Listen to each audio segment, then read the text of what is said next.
Hello and welcome to the final round 1 week. Wow. That was Nailed so it. elegant. I did that so well. I'm so happy about that.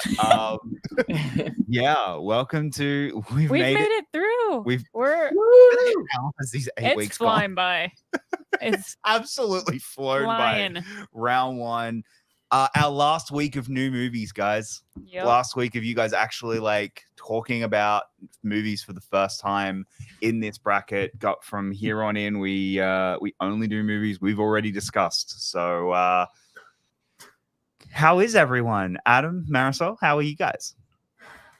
Well, we both worked through the weekend for the most part. I'm a little jet lagged from a weekend of work, but this is the best time of my weekend, so I'm happy. I'm happy now. And I just we had the kiddo this weekend, which was a lot of fun, but that kept us busy too. And I watched Thumbelina for the first time, and it was not. Oh shit! Yeah, it was a tough sit, but we'll get to that in the '90s bracket, wild card round, maybe. I don't know. Maybe we'll see. Yeah. Mara, how are you? I'm sick again. Oh no! Sorry. Oh, no. I'm sorry. I'm quiet, but No, Xander, don't go. Xander. He's like, I know you're live now. He's like, you don't. He's so cute. Hi. He's like, you don't get this content for free. I'm not just gonna. Join my Patreon. What is this delightful kitty's name? I'm sorry, I missed it. Xander. Xander. Okay. Yeah. Xander, as in Xander Cage, as in triple Yes. X. Okay. Naturally. All right. Yes. smells that come out of his butt are definitely triple X. I mean, he does look like Vin Diesel. Well, let's begin. Also, I don't get. Oh no, how sorry, I you am. actually don't. I don't get that's it. You don't fair. care.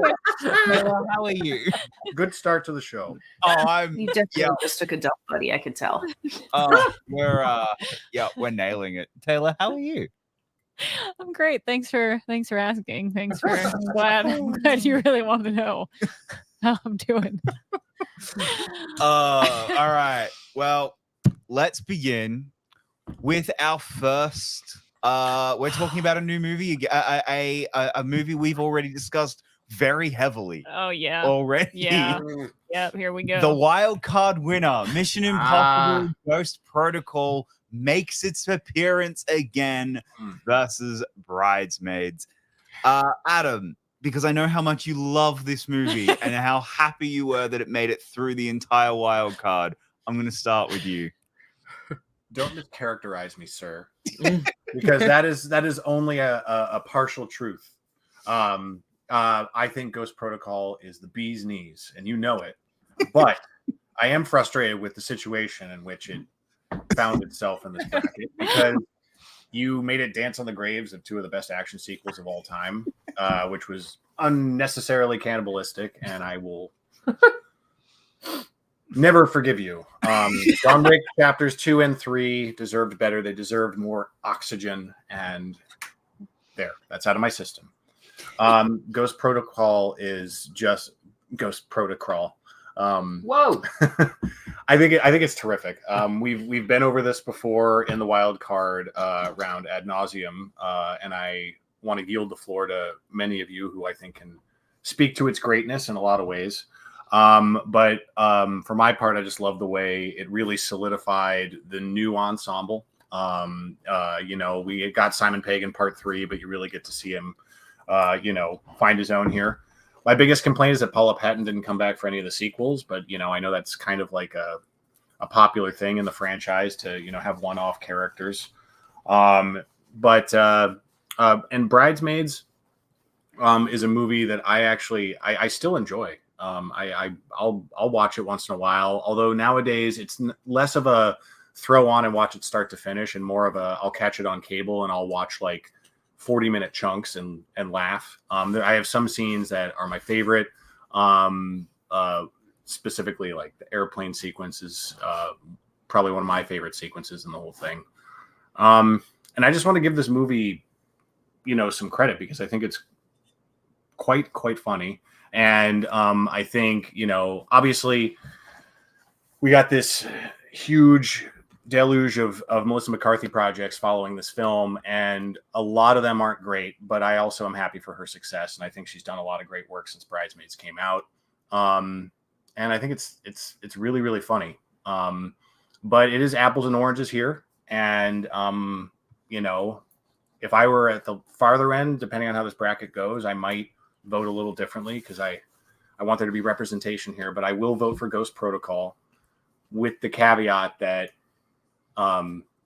Jacob sucks. So that's an appropriate. Yes. Yeah. Tail. Yeah, this one's gonna be pretty breezy for me. I haven't seen Bridesmaids, so I'm going with Ghost Protocol. Yeah. Marisol? I'm gonna do something. I'm gonna start this bracket show off this week with a little bit chaos for me, and internal chaos. Y'all already heard me. You know that Ghost Protocol is my favorite Mission Impossible movie of all of them. I haven't seen Dead Reckoning Part 1, sorry. Okay, but as of this instance, it is my favorite Mission Impossible movie, and I've talked how much I love it. But Bridesmaids is really funny, and Bridesmaids was a cultural event. I'm trying to step back a little bit here. I'm trying to change it up. I usually vote with my heart and my gut and shit that I just want to watch. I have revisited Ghost Protocol more than Bridesmaids, but I think that Bridesmaids was a major event. And I think in the scheme of things, not saying I'm going to vote for this way with every single movie, but I think in the scheme of things, Bridesmaids is a more impactful movie than Ghost Protocol. And it gave us Melissa McCarthy. It gave us her career. And it's a movie that was a big jumping off point, or big high point for a lot of our favorite female comedians in the business. And it is a really special movie. I like it. I don't revisit it as much, because I really wish they had just edited the movie down a lot more. I think Bridesmaids, they don't edit down the improv's jokes, which was a problem with a lot of comedies around this time. A lot of Feig productions and Apatow productions at the time. It has that going for it. But it is a cast of just some of the best female performers, female comedians, sketch comedians, and just comedic actresses of our time, all doing their thing in this ensemble piece. And I want to give it the light of day, so I'm going to vote for it. Even if it doesn't move on, I'm voting for Bridesmaids, because I just thought about Maya Rudolph pooping in a gown in the street. And that's like a cinematic reel moment, highlight reel moment, equivalent to Tom Cruise, flipping off of that building, with his little gloves, with little sticky gloves. So you know what? Vote for Bridesmaids. Ma? What's happening? It's happening. Well, it is not my favorite Mission Impossible film, but I really, really love it. Bridesmaids, I enjoy a lot. Not my favorite female-driven comedy film. I'm just going to make it really simple. I'm going to vote for Mission Impossible. I don't need to belabor the point. Yeah, sorry, Marisol. It's okay. I thought I was. I figured everybody was probably going to vote for Ghost Protocol, and I'm like, Bridesmaids. Look, it deserved to vote. This movie doesn't work for me. I agree with what you said the most. It's way too long. I can still remember in the theater the moment I turned on this movie is the engagement, is the engagement speech, and where Rose Byrne gets up, and then Kristen Bell gets up, and then Rose Byrne. I was like, I'm done. And the movie never got me back after that speech. And but I will agree with you 100% on Melissa McCarthy's awesome in this, and I'm glad she got nominated for it. Like, I think that was a really oh, that's an awesome thing for the Academy, for them to nominate a comedic performance. But also, you're right, like all these actresses in this movie are like some of the funniest people from this decade, and they absolutely, and this was their jumping off point, and I'm glad that like it did that. So yeah, but I am going to be voting for Ghost Protocol. So with that, Mission Impossible Ghost Protocol does make it through to the next round. These next two are a personal attack on me specifically. They this one and then the one after this one. The Grand Budapest Hotel versus The Favorite. I hate this. I hate it. Wow. I hate it. I'm gonna start just so I can get it out of the way and let you guys think for a little bit longer, because you all look like you really want to kill me. Especially Taylor. We all admire your bravery. Look, literally brought my popcorn this week because I'm just gonna sit back and enjoy and watch Jacob sweat. I love The Favorite, but it's not Grand Budapest Hotel. And Grand Budapest Hotel, I think, is just one of the most whimsical, just special movies from Will Anderson. And I just from who? Not Will. My brain just decided. Wes Anderson? My Will brain just Anderson. went, yeah, shut up. Wes Anderson's brother. Wow. Yeah. Wow. You are nailing it this week. I am really. I woke up an hour ago. Yeah, you did. I can tell. And I it's just such a really special and whimsical and unique and different. And I think it's one of his best movies. And I just love everything about Grand Budapest Hotel. So I am going with Grand Budapest Hotel. Mara. This is not, I don't enjoy this. I don't enjoy this at all.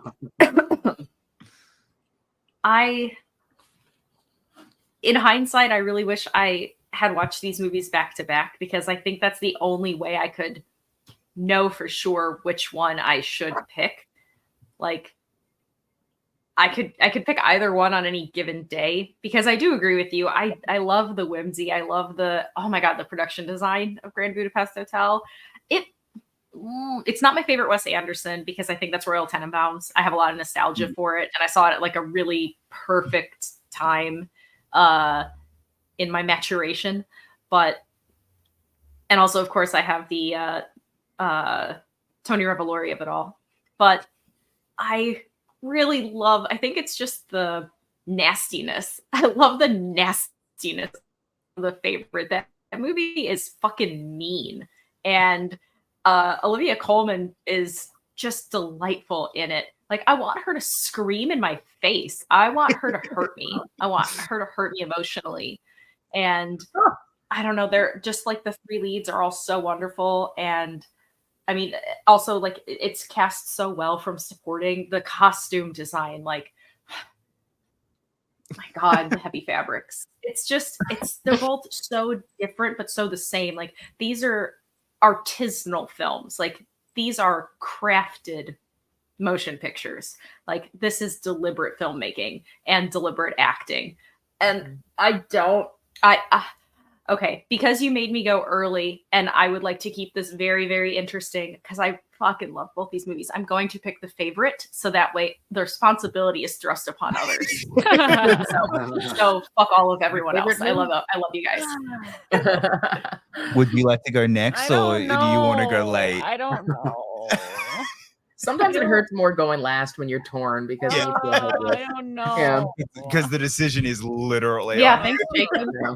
You actually really helped. You hooked me up here. Thank you. This is so mean. Okay. So Grand Budapest Hotel is my favorite Wes Anderson movie. I love a lot of his movies, but this one to me is just like the height of the production design, the height of his specific brand of aesthetics, his specific brand of storytelling. I think the ensemble cast is phenomenal. I think the comedy is really great.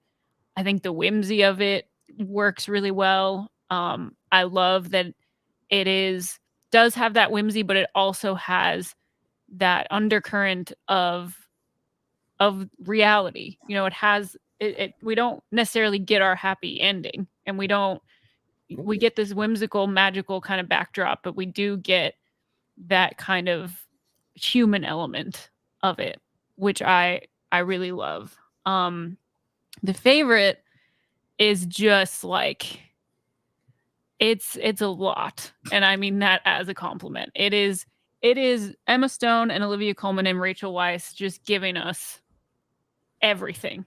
Like it is so confronting in such a refreshing way, where it's like, these are not, you know, these are women dressed up in these really proper costumes. They look like they're high society and they should be well behaved, and we just get to see them be nuts, and we just get to see them just be and not follow any of those kind of conventions. And I think this is a very underrated Nicholas Hoult performance. I think he's awesome in this movie. So this really sucks a lot, basically. I think for me, the thing that's gonna tip it over the edge is probably just the fact that it is my favorite Wes Anderson movie. I love this movie, but I don't think I would call it my favorite Yorgos movie. So I hate you a lot, but it's gonna be Grand Budapest for me. Marisol. Taylor, the sheer irony of saying the favorite isn't your favorite. I know. I like to break the conventional. That's fair. Yeah, quite a tough matchup. These are two quite beloved, feverishly fanned upon films from their respective, like you're saying, Mara, really well, artisanal directors known for their quite distinct heightened realities, their filmmaking style, their storytelling style, their visual style. You know, it's interesting. For me, I'll just say it outright. I am going to vote for the favorite between these two. Wes Anderson, my favorite decade for him is absolutely the 2000s. I think that's where he had the best balance between really messy, recognizably human characters before the 2010s, where he led more with his obsession with the look and the diorama aesthetic of his films that kind of overshadowed the emotional messiness of his characters. And I think that while Grand Budapest, I agree with what everybody's saying, of course, a strong ensemble piece. Every single one of his movies are strong ensemble pieces. And part of the thing of them, I do feel it impacts me emotionally much less than, you know, Aquatic Life with Steve Zissou, certainly Royal Tenenbaums, even Darjeeling Limited. These movies where I think his characters get a little more lost in the window dressing in Grand Budapest than some of his films from the 2000s. But I still think it is, I understand why it's one of the most popular of his entire career. And the colors just pop on a whole nother level in this one. I do agree with all of that. The favorite, though, I think the favorite is so unique and such an oddball, modern, feminist. I don't like to overuse a word like masterpiece in that sense, but it is pretty unparalleled with it's the uniqueness of the storytelling and having the relationships, very different relationships between all these three women be front and center. And like you said, Taylor, like a great subversion about, here's the window dressing, these fancy 19th century women, and here's all the ways, this movie is about all the ways that they defy tradition, all the messy, hypersexual ways they defy it, just the mannerisms and mentally messy ways they defy it. And I'm salivating over all the performances, the three leading performances in this movie. So I am going to have to pick the favorite. But I totally get the love for Grand Budapest Hotel. But I think about the favorite. That's a movie that actually emotionally resonates and has so many more interesting character beats for me to chew on than simply looking at Grand Budapest. Okay. Adam, you have the deciding vote. I do. Yes. Oh, I thought I didn't. No, you do. I totally did not do my fractions tonight. Mara, maybe you could tutor me after the show. So thank you. Grand Budapest and The Favorite are. It is a stupid matchup because of Jacob, but at the same time, that's a given. At the same time, they're great movies, and I like talking about great movies. And Wes Anderson is a filmmaker for me that I. Hold on. Sorry, technical difficulties. She's preparing to make some garland for the next year's Christmas. I don't always rush out and see his movies upon release. So like his two most recent films, I still need to see. You okay? I'm good. Okay. All right. Watch your head. All right. Okay. Well. Sorry. This show has been very unhinged today. This is very. I'm sorry. It's not. No, it's not. What happens when I'm tired, guys? I'm just a little loopy. Yeah, it started with Jacob forgetting I exist as a person, and then has ended up here. All right. So, all I was gonna say is, the reason I don't always rush out to see his films is because like there's usually like a really extreme reaction at first, like this is minor Wes Anderson, this is superly major Wes Anderson, and I like getting a little distance so that when I finally catch up with his movies, like all that's kind of died down, and that has to do with being in the film bubble. That's part of our plight, I guess. But like getting a little distance from his projects helps me experience them better, and I'm glad I did that with Grand Budapest Hotel because I think it's terrific. I think it's one of his better films in the back half of his career. I think it's some of the most specific production design for Wes Anderson that's saying something. Mm-hmm. I love Ralph Fiennes in so many things. I love him in this movie. I think he's terrific. I think he's terrific in The Menu, which is a film for me I think is overrated overall. There are parts I like, but he's one of the best parts of that movie. And I think it was kind of borrowing some of the better aspects of the direction of his performance in this movie. Interestingly enough, when I was watching, I had a little deja vu about Grand Budapest. And then The Favorite, I love the word artisanal because when you said that, Mara, it put this idea in my head. And I'm sure if we look far and wide enough, we'll find a place that's done it. But a cheese and charcuterie board inspired by both of these directors would be incredible. Just the presentation of it, the inspired meats and cheeses, appropriate sauces and whatnot. The Favorite was exciting because like I like Killing of a Sacred Deer and The Lobster, but The Favorite was this pivot into this extreme style that wasn't as pronounced in the previous two movies. Those were really about mood and whatnot.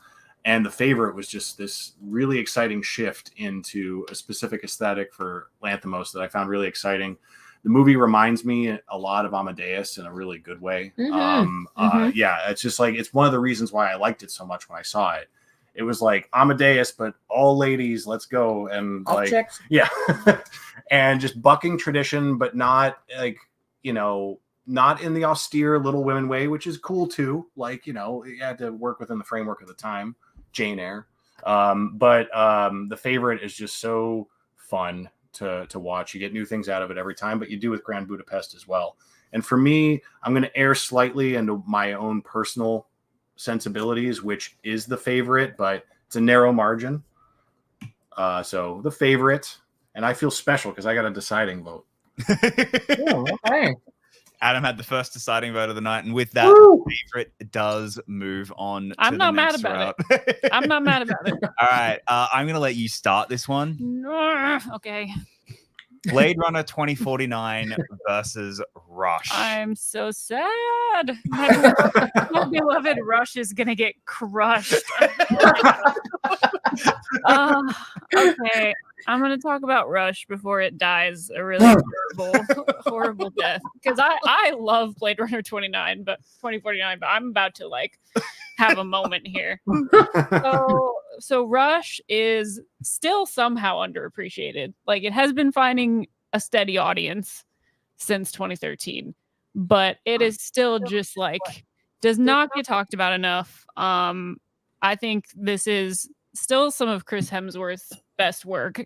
Absolutely some of Daniel Bruhl's best work. He just is phenomenal in this film as Niki Lauda. Especially if you watch as much Formula One as we do and you kind of know what Niki Lauda is actually like. It's insane, the performance that he puts in this movie. This movie is so it's so interesting because it's very much not like Formula One, but also very much like Formula One at the same time. It's really hard to put into words, but I think the racing scenes are fun. I think that it's very much it handles the emotional crux of the film very well. And the tragedy of it, I think, is handled delicately while also being handled in a way that I think Nikki appreciates, where it's not holding back, if that makes sense, as someone who's very brash and very open about just as a person, as a personality. I think it really suits kind of him and his story. But the thing that really does like stand out for me about this movie is Daniel Bruhl and his performance, and really feeling like there's not another actor on the planet. Like, I know that gets said a lot about movies, but I really don't think there's another actor on the planet who could have really done what he was able to do in this film, which I think is justified because even Niki Lauda was like, he was like, listen, you're going to come visit me. You're going to pack a suitcase for one day so that if I don't like you, you can fuck off, fly back home. Essentially, it was what he said to him. And then they ended up spending like weeks together. He wasn't allowed to go back home. I just love this movie. I like putting it on and just being like, hell yeah, man. Like, Ron Howard doesn't always hit, but he really had something here, and it makes me so sad that it was like marketing of it was just fumbled completely when it came out. Blade Runner 2049. Oh boy, oh my goodness, how do we even start talking about 2049? It is a movie that probably shouldn't exist, and the only reason that it does is because Denis Villeneuve is one of the most interesting and specifically talented directors we have working right now, who understands visual storytelling and does it in such a unique, captivating way that we've seen so many times now, whether it's this, whether it's Arrival, whether it's the Dune films. Like, he just understands that while dialogue is important, like I've listened to him talk about all three of those films specifically, and he is so locked into and believes that visual storytelling without any dialogue is so important to the film medium specifically. And he understands that on such a deep level and is so fantastic at taking whatever he sees in his head and just translating it on a screen that's not only gorgeous, but also just tells the story he needs to tell without having to have exposition all the time or without having to have conversations and dialogue all the time. And I think he's just so good at also using it to create world building and to create a tone that's very distinctive to all of his films. And I think 2049 would have suffered immeasurably without his specific style and his specific intention of being able to do that. And so this is really tough for me because I think that one of these films is just like a personal, like, I just love it and I like hate that it doesn't get appreciated the way that it should. And the other one is just like, despite the Jared Leto of it all, which is the one problem I have with 2049, because gross. It feels like such an accomplishment, and it feels like we, not us specifically, because we didn't do that, but we as a whole society let that film down hardcore like that. Let both of these movies down. Yeah, but like, yeah, that's a whole other conversation that I'm not going to get into a tangent about. So this sucks, and I don't really know where to vote because on one hand, I want to give Rush a vote if it's not going to get a single other vote, which I don't actually know. This panel like surprises me, and I never know where anything's ever going to go. But the other part of me is like, I might crumble inside if I don't vote for 2049. So what I'm going to do is I'm going to vote for 2049. But if no one else gives it a vote, I'm going to invoke my right to give it its vote that it deserves later. That's how we're going to go. All right. Mara? I also don't like this one because I agree with every single thing Taylor said. Like, we are one organism right now. And I'm also, as you guys know, I don't know if the audience knows this, I'm also really big into Formula One. So this, and I love the runnerverse as well. Excuse me. I love the aesthetic. I love how it was modernized without changing. Like the iconography is still there, except it looks more vivid, a little more fresh, like taking advantage of digital. I feel like I was still steeped in exactly what it was while also feeling like it was something new. But I mean, Rush is just, I love the car movies. Like, I love the car movies. I mean, other than like, there have been a couple bad car movies, but for the most part, though, the car movies in general, I love the car movies. This is very, very tough. I also have gone early again, which is quite advantageous for me because I also feel like I'm let off the hook just a little bit. And so once again, for the very same reason, I am going to vote for Rush because it speaks to my vroom vroom heart. And it also it's just such a great performance, and it's very, very underappreciated. Like, so few people have seen this movie. So, yeah. And also, it's a better car movie than Cars. Fight me. Oh. Marisol? No, ain't no fight here. Yeah, I am a maybe well-documented not fan of Cars. She's more of a Cars 2. Yeah. She's a Cars 2 gal. Yeah, you stop lying. You gotta stop lying. Those fighting words right there.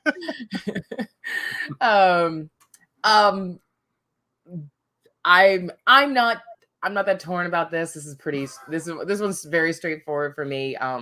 This is definitely going to be Blade Runner 2049 for me. Caught up with Rush this week, and I am not that you need to have a background. A good movie is a good movie. A good movie is, Star Trek 09. It brings together people who are well versed in something and people who have never seen it. And a good movie is a good movie. But for Rush, I'll say this in the context of Rush. I'm not particularly into racing, but I did find the story of Rush really interesting. And I liked it shedding a light on a period of history and a stretch and a world that I didn't know a whole lot about. I just think that Rush is completely undercut by I think it's got a really poor, I think an amateurish script. I think that undercuts a lot in the movie. And the actors are so game. The actors are here. They're ready for it. The production design is great. And the movie keeps clipping. Ron Howard's obviously really excited about it. But that script is repetitive and very simplistic. I think the characterization is unfortunately really simplistic in it. From the men to the women, everybody in it. But I still think the driving scenes are wonderful. And I would love to see, I know that I still haven't seen this documentary, but I know that Formula One got this big boost in the 2010s because of that documentary Senna that came out, which I still haven't seen, and I really, really want to. But Be prepared. I know how it ends. Yeah. No, I don't know. I know how it ends. But yeah, and I know I could tell that Rush is a byproduct of that. And I totally get why it has fans. I just can't pick it over Blade Runner 2049. I think Denis Villeneuve, how people say that he understood the assignment and he used his strengths as a director, all the things you're talking about, Taylor. He used his strengths as a director to channel this Ridley Scott classic and take the best aspects of that original film, and really bring it into the modern day. And Ryan Gosling, which he already proved in Drive, one of the other excellent movies in this 2010s bracket. He can really handle this. He knows how to do this icy, detached, but yet mysterious and vulnerable protagonist. This silent, mysterious knight of a protagonist. He knows how to nail, and his character is Joe. Just keeps you hooked the whole time off of not a whole lot, but just enough. Yeah. I already said it. I'm sure who knows what we're going to talk about further, but you can talk about more about this. I'm definitely picking Blade Runner 2049. Adam? I can talk more about this, and maybe I will. So disclaimer, I'm halfway through Rush. Jacob, I'm doing it for you. Okay. I rented it. It's fine. No, I mean, it's fine that I rented it. I'm not saying the movie's fine. No, the movie's actually pretty good so far. I agree with your critiques of the script in terms of, yes, I'm anticipating a lot of the lines that I do in biopics. As soon as a famous, recognizable actor shows up, I'm like, that's the next romantic interest, and you know what? That's fine. Like there's a purpose to that kind of storytelling, and I understand that there's the focus in this is really the presentation of the racing and the sport. Yes, and also I love the idea of dual protagonists when we get to follow two characters, and Mangold ran with this in his movie for Ford v Ferrari. But you can see the framework here and the inspiration here. Hemsworth is endlessly charming in most of what he does. I have no complaints about him, but Daniel Bruhl's the standout for me so far. And I'm interested to see where it goes. Also, there's something to be said for when it's rare that Ron Howard puts on his R-rated pants, and it's fun to see him let characters curse and whatnot. He said the C word. It's like he's trying to use all the things he never gets to use, and that's kind of fun. So I was like, wait, they used up their F-bombs really fast. This is a Ron Howard movie, and then they just kept saying the F word. And Blade Runner 2049, so cool. I think I talked about this in the IG bracket. It was the last movie I saw at the ArcLight.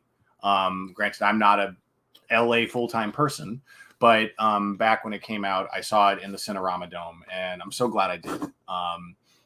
Just an unforgettable experience. Granted, it was like an 11 a.m. matinee, and I was one of 20 people in that giant Cinerama Dome, which kind of added to it. It added to the experience.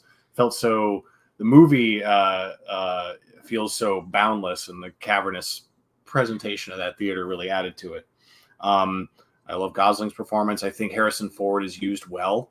And I think the buildup to him is good without it being a major, hey, look who it is type thing. This is not Force Awakens was earned and special for its own reason, in my opinion. And that's not what Blade Runner's about. Very different sci-fi. Yeah. And I love the idea of, having a specific pitch to Harrison Ford of why to come back to these stories. And you can feel it when he's invested as opposed to when he's not. I love seeing Vegas in this world. I think that's one of the coolest things. And that was an obvious dry run for Dune, just in terms of sheer production design. Yeah. The whole movie is in a lot of ways, even though it's incredibly distinguished from Dune. But obviously, let me show you what I can do with the sequel people thought was unmakeable, and now I'll show you what I can do with these movies that are unadaptable. So I love Blade Runner 2049, and I would like to talk about it more. But I'll finish Rush. And, when I first met you, Jacob, it was a crash course, no pun intended, with all the F1 talk. And I'll admit, I'm a bit of an ignoramus when it comes to Formula One, but I've learned a bit through osmosis, both of you. And this movie has piqued my interest. So we'll see where it goes. But I will vote for 2049. That's really the fair vote, if I'm being honest so far. from where I'm sitting. Yeah, I love Rush a lot. I really do.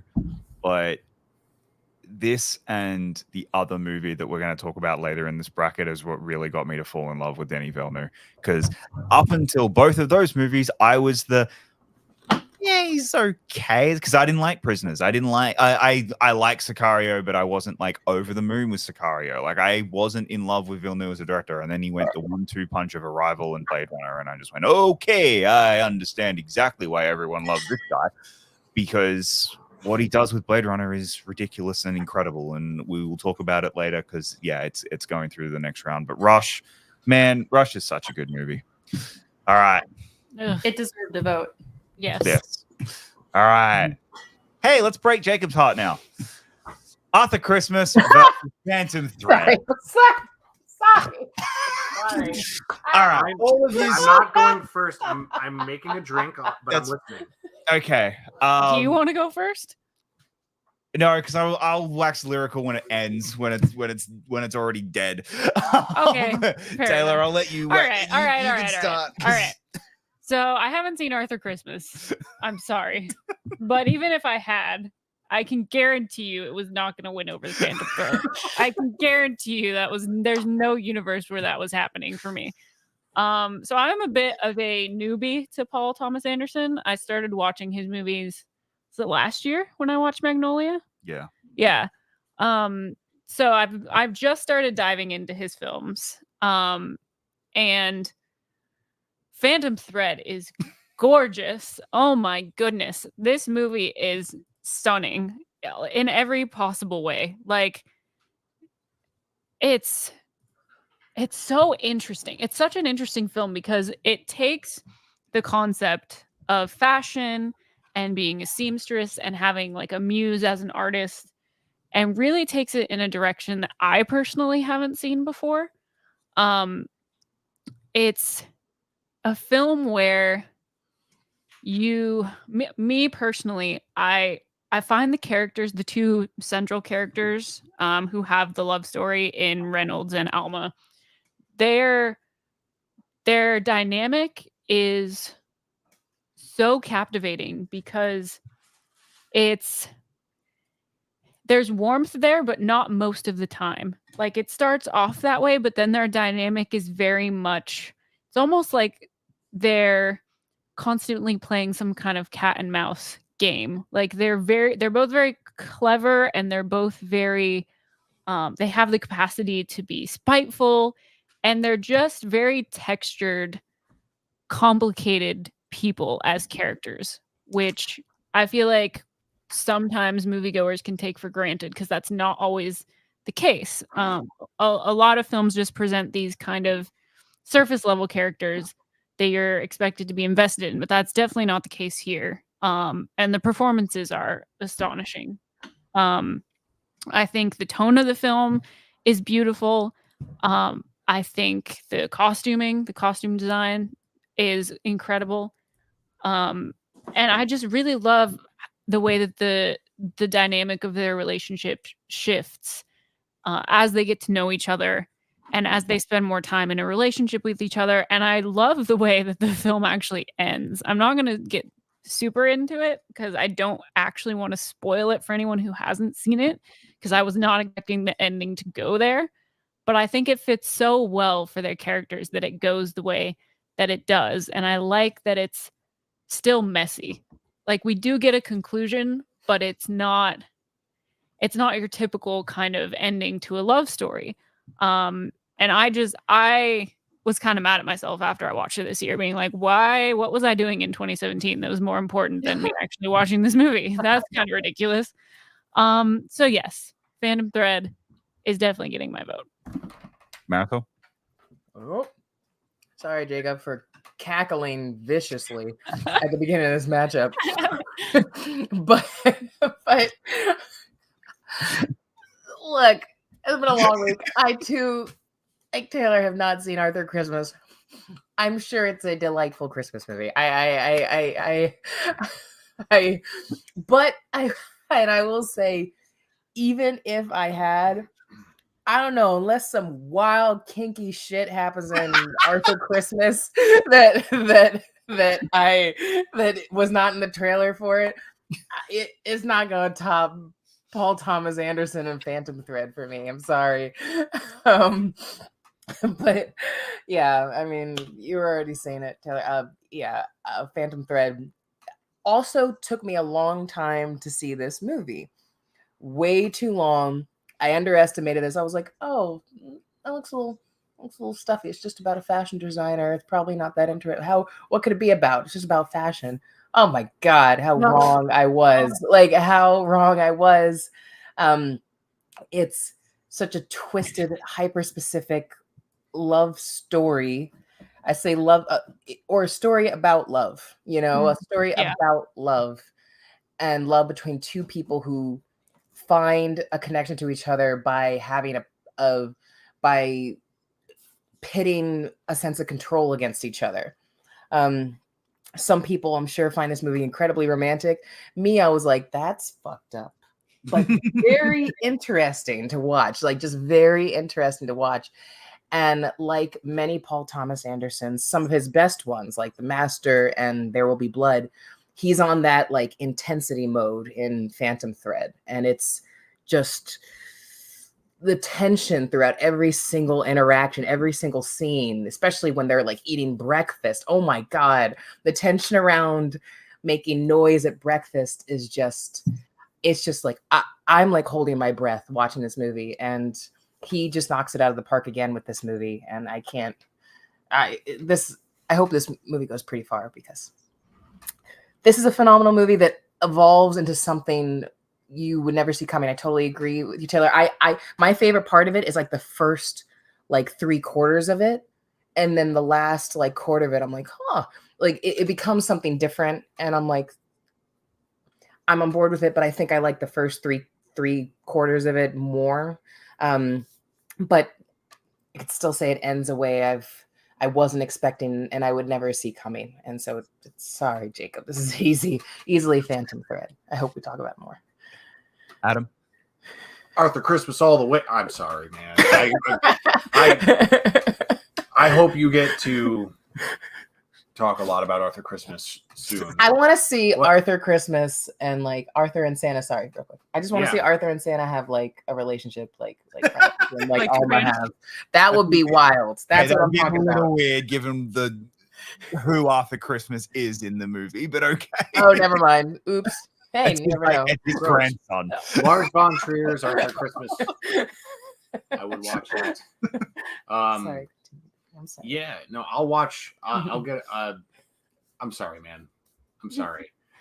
I'll be honest though. If it were streaming for free on one of the services, one of the many services, I would have prioritized it. But that one was a rental, and I'm like, look, I rented Rush. There you go. All right. I got it. You get one a week. Yeah. Yeah. Yeah. I agree with what everyone said about Phantom Thread. I'm going to keep my part somewhat brief, but I just, I am so thankful that, Daniel Day-Lewis has this in Lincoln, so that if like he's done, it's a good way to go out. Like, and I really, I'm not going to be upset with him, but like, also he likes to surprise us. So if he shows up in 10 years and wants to do something, that's cool too. Because whenever he, with the exception of 9, which I don't think is his fault, and he's not bad in the film at all, but there's not much meat on the bone compared to like something like Phantom Thread, which just very rich, very detailed, and gets you really on the wavelength of the toxic codependency in this relationship and the way it unfolds and you really at least for my part I felt sympathy for both of these characters at some of their worst moments, and I think that's just a testament to Anderson's filmmaking. So I vote for Phantom Thread, and Daniel Day-Lewis is just it's like saying the sky's blue, but he is just a remarkable talented actor, and I am astonished by him every time I watch him in something. It is just there are only a handful of actors like that, and he's incredible. Yeah, Mara. I think that Adam kind of nailed it when he mentioned like toxic relationship. I think one of the things about this movie that is so unique is that it's maybe one of the only movies I can think of where I truly am watching a toxic relationship that I want to succeed. Like I want this relationship to continue because somehow, some way, I think because without being specific about the end, they're both informed. They're making an informed, conscious choice. And I think in a way it's almost like masochistic in a fulfilling way because, you know, again, there can be forms of discomfort in relationships that are consensual that can be pleasurable for people. And I think that that's maybe what their relationship is. And we may not agree with it and we may not approve of it. And it may not necessarily be the healthiest thing. But that's why it's fictionalized and we don't have to, you know, be clinical about it because it's not real. But it's so discomforting to watch. It's viscerally uncomfortable. And I love when a movie can make me viscerally uncomfortable. Mm-hmm. And as I mentioned to you privately before the show, I have been ill again this week. For why? And Arthur Christmas was not a movie I could watch in its entirety. I watched many, many clips. I feel like I've got a very good grasp of it. Once again, I say that I'm very sorry that I was not raised in a Christian house. Sorry. I don't have nostalgia for things with the word Christmas related to them. I just don't. But Phantom Thread, I have a lot of nostalgia for being uncomfortable.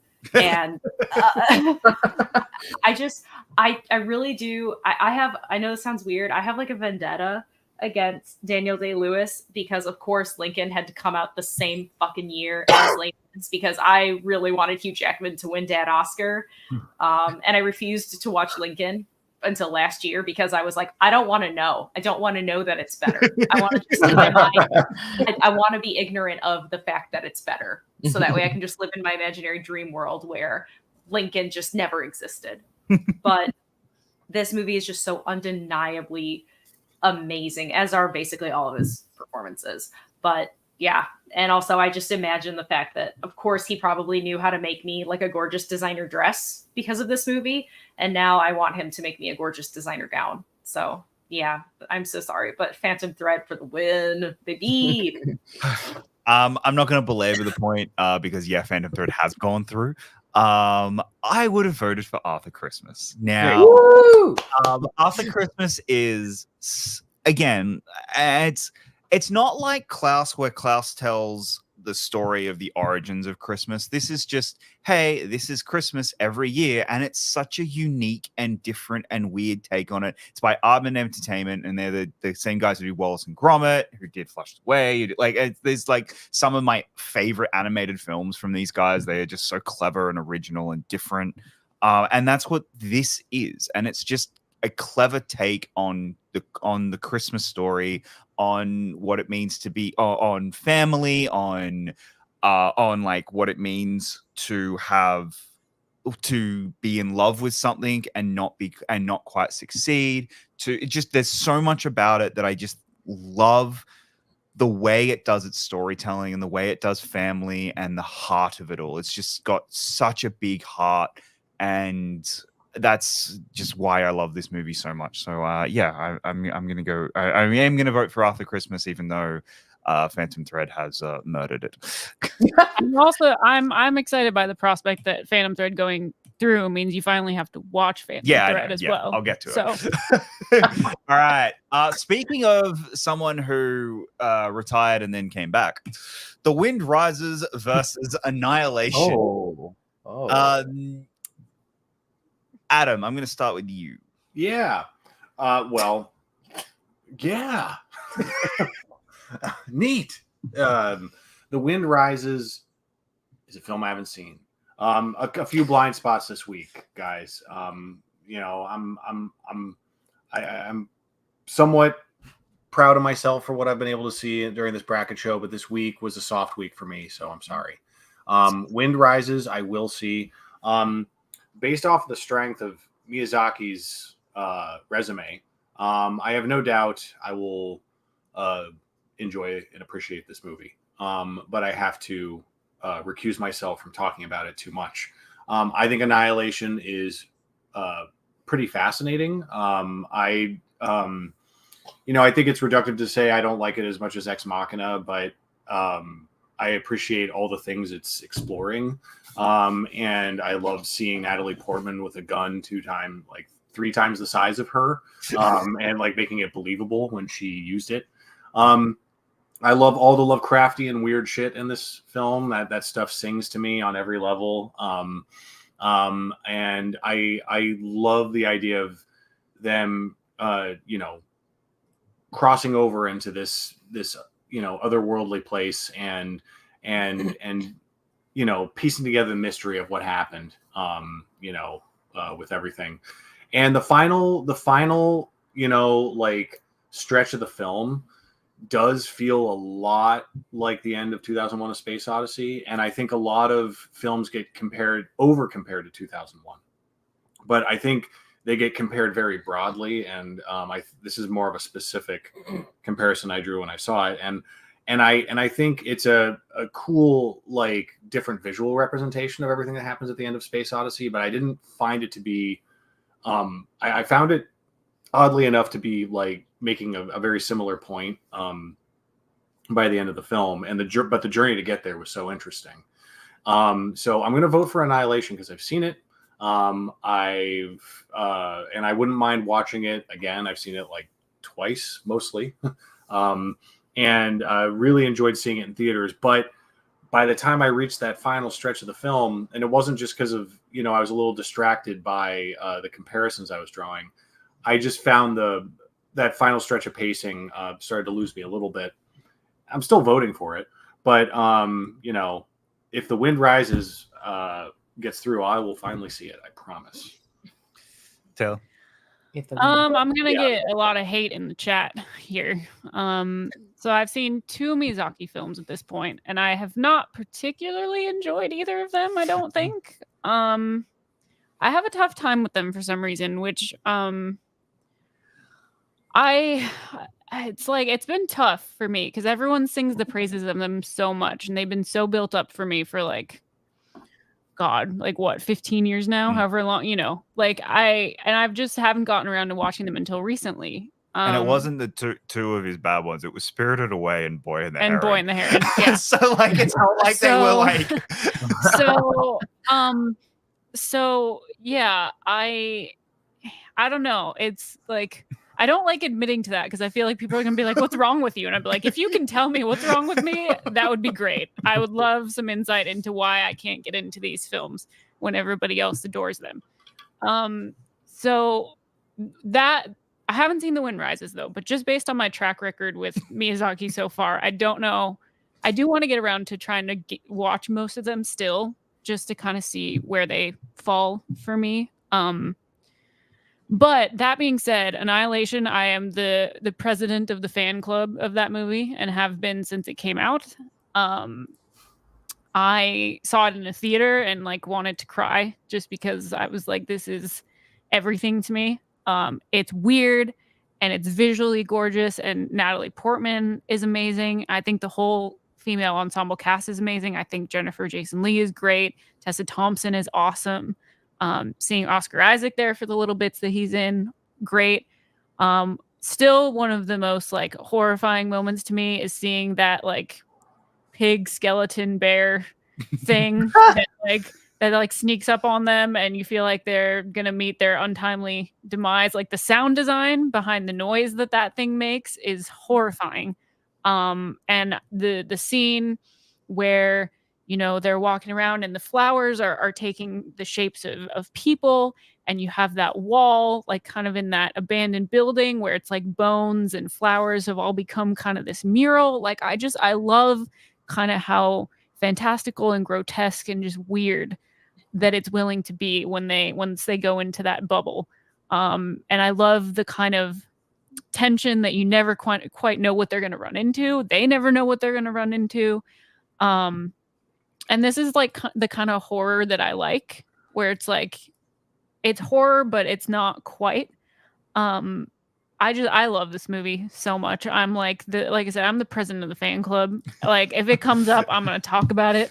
I'm gonna like recommend it to people all the time, just because I think even if it's not necessarily everyone's favorite movie or favorite Alex Garland movie, I think it's taking a lot of swings, makes a lot of interesting choices. And I think it's at the very least a movie that should be talked about, just because it is pretty unique with that kind of stuff. So yeah, I'm gonna have to go with Annihilation. I'm sorry to everyone who loves Miyazaki, but I can't. I'm sorry. Mara? Oh, don't apologize. I also love Annihilation. Love it. I am going to give Miyazaki the love on this one, though, even though, like, The Wind Rises does have, there's some complexity and a tiny bit of controversy, just things that would be discussed about it, but not that need to be gotten into. Just probably one of his only movies where there's more to it than just what it is at face value. Like, and I'm not talking about themes. I just mean that, like, things outside of the movie. But that being said, like, holy cow. Like, I mean, I guess you could say that about just about every movie, but it's beautiful. It has so much to say.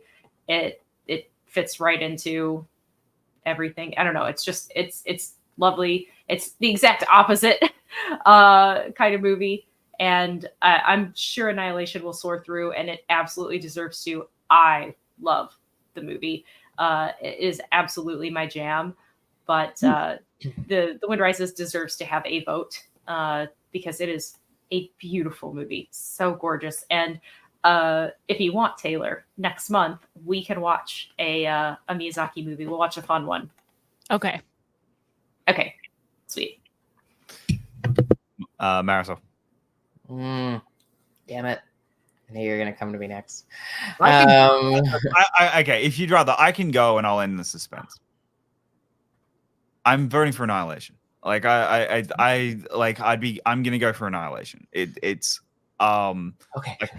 Yeah, okay. Because I still hadn't picked what I was gonna pick. I still hadn't chosen. I'll let you off the hook. I'll be nice. Because I realized that I haven't actually been. Thank you, actually, because I would have. You know me. You all seen me at this point. I would have gone through it. Yes, thank you very much. I would have been like, okay. Thank you. Look, Annihilation's not my favorite Alex Garland movie. It's not. And I watched it at a weird time because we were watching, like, because I lived in Australia, so I was I wasn't able to see it in a theater. I had to watch it on Netflix. It never came to theaters. So I didn't get to see it on this big, giant, gorgeous screen. There's a lot about it that doesn't quite work. There's a lot about it that does really work for me as well.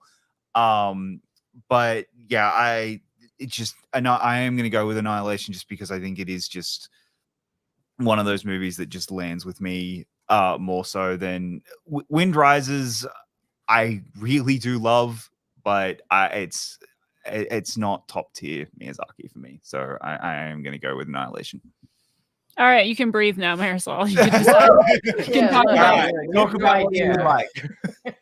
Yeah, no, I'll make mine really quick. Yeah, I was torn on this because I have mixed to strong feelings about both of these movies. Like, I like them both, and they're really, really close to me. Taylor, don't feel bad about it. I've seen like 3 Miyazaki movies, like, and don't feel any film nerd pressure. I've seen like Princess Mononoke, Boy and the Heron, and now this, and like half of Spirited Away. And I, from what I've gleaned from just the time that I've seen it, is just, I know, at least for me, that like I really, really, really appreciate Miyazaki movie, but some do hit more than others for me from what I've seen so far. And I appreciate him though so much. Like, oh my God, I could feel the weight, especially watching The Wind Rises, which was supposed to be his last movie. I can feel the weight of his legacy in the actual film, and like everything that he's the impact that he's had over the last several decades as an animator. And I have the utmost respect for people who elevate, especially hand-drawn animation on this kind of level, just the lushness of it, the way he loves animating wind, just in a movie called The Wind Rises. But the lushness and simplicity of people doing just simple things, walking or putting on their pants or just doing the most mundane actions. I love the detail to which he animates those actions, and that stuff is really wonderful. Wind Rises, I feel I love the messaging of it, but the messaging of it impacts me more than the actual film itself, like the going through it. I'm interested, but I feel more about the overall themes and the messaging, especially when we hit the end of it, more than I was moved by what goes through it. If I watch all of his movies, maybe I'll contextualize it a little bit differently, because I'm sure a lot of Miyazaki fans do. And then Annihilation, I agree with what everybody is saying. This is like real live action Strange World, this movie, but in better ways, in all the amazing ways. Yeah, I love that it feels like you walk. I love even just the look of that movie, like the look of the world in Annihilation looks like you're walking into like that like gasoline bubble, like you've ever seen like gasoline, like just with all those rainbow colors on it, and it looks like you're walking into a big old gasoline bubble. That's what I love about that. That's my deep assessment and deepest thing I could say about Annihilation. But yeah, I will then whatever just give a vote to Wind Rises. Annihilation is going through. All right. With that, Annihilation does move on, and we say goodbye to Miyazaki's only film in this bracket, because his only film was released this decade. All right, next up, If Beale Street Could Talk versus Inside Out. See, I was happy, and now I'm angry. All right, I'm gonna start. I was fine this whole time. Now I'm angry. I'm gonna start with this one. Which, probably not the best look.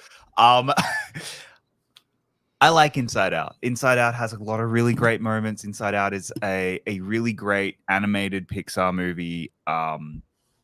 Bing Bong, that scene is heartbreaking. I think the messaging of Inside Out, it was a really like great return to form.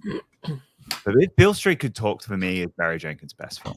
I love If Beale Street Could Talk. This movie was heartbreaking. This movie was beautiful.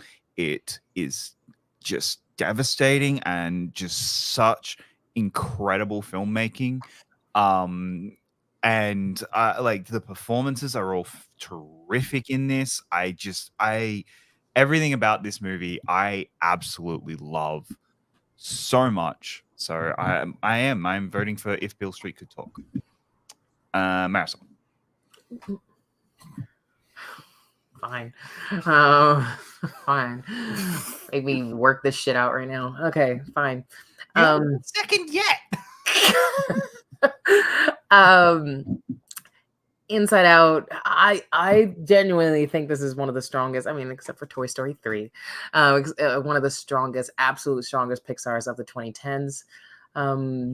Taking us back to their original content. Is one of the few, besides this and like Coco, one of the few original Pixar movies of the 2010s. Oh, okay, well, Brave. Never mind. Scratch that. Yeah. Forget I said that. Look, I just love this movie a lot. Yeah, it's a wonderful movie, and another concept that truly works for all ages. Truly does. By invigorating a child and the psyche of what you're going through and dealing with these emotions as a kid, and also reflecting on how you can be a better parent to your child. Like, it's just kind of this like covering all these, or if you don't have a child, just thinking about how you compartmentalize your feelings about a lot of stuff. This is grade A Pixar. This is what they do best, when they engage your heart and your mind and your spirit in all of it, while engaging, your senses, your eyes, while creating a visually beautiful world. Bing Bong. Cried like a baby. Cried like a baby in that part. And some of the visual flair, the playfulness. This reminds me about some of the visual playfulness of early Pixar, like when they're going through the planes, the different dimensions where they're devolving down and everything. That sequence is just marvelous.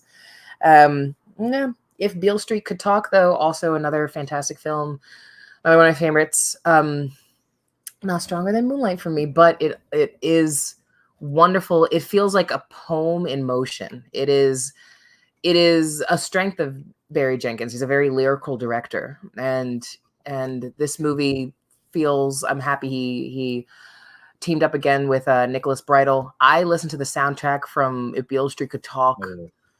The score.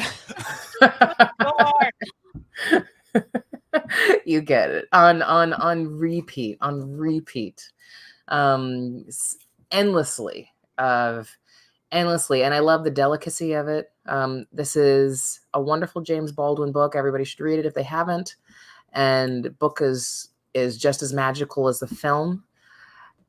And it feels like this movie is almost a time capsule, almost trapped in it. It's almost like a dream trapped in another time, while feeling like everything in it is obviously incredibly relevant to a lot of racial sociopolitics that are going on today. And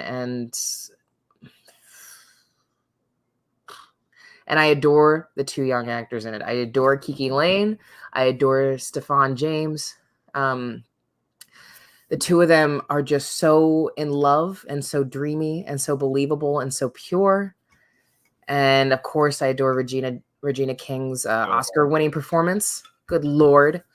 Damn.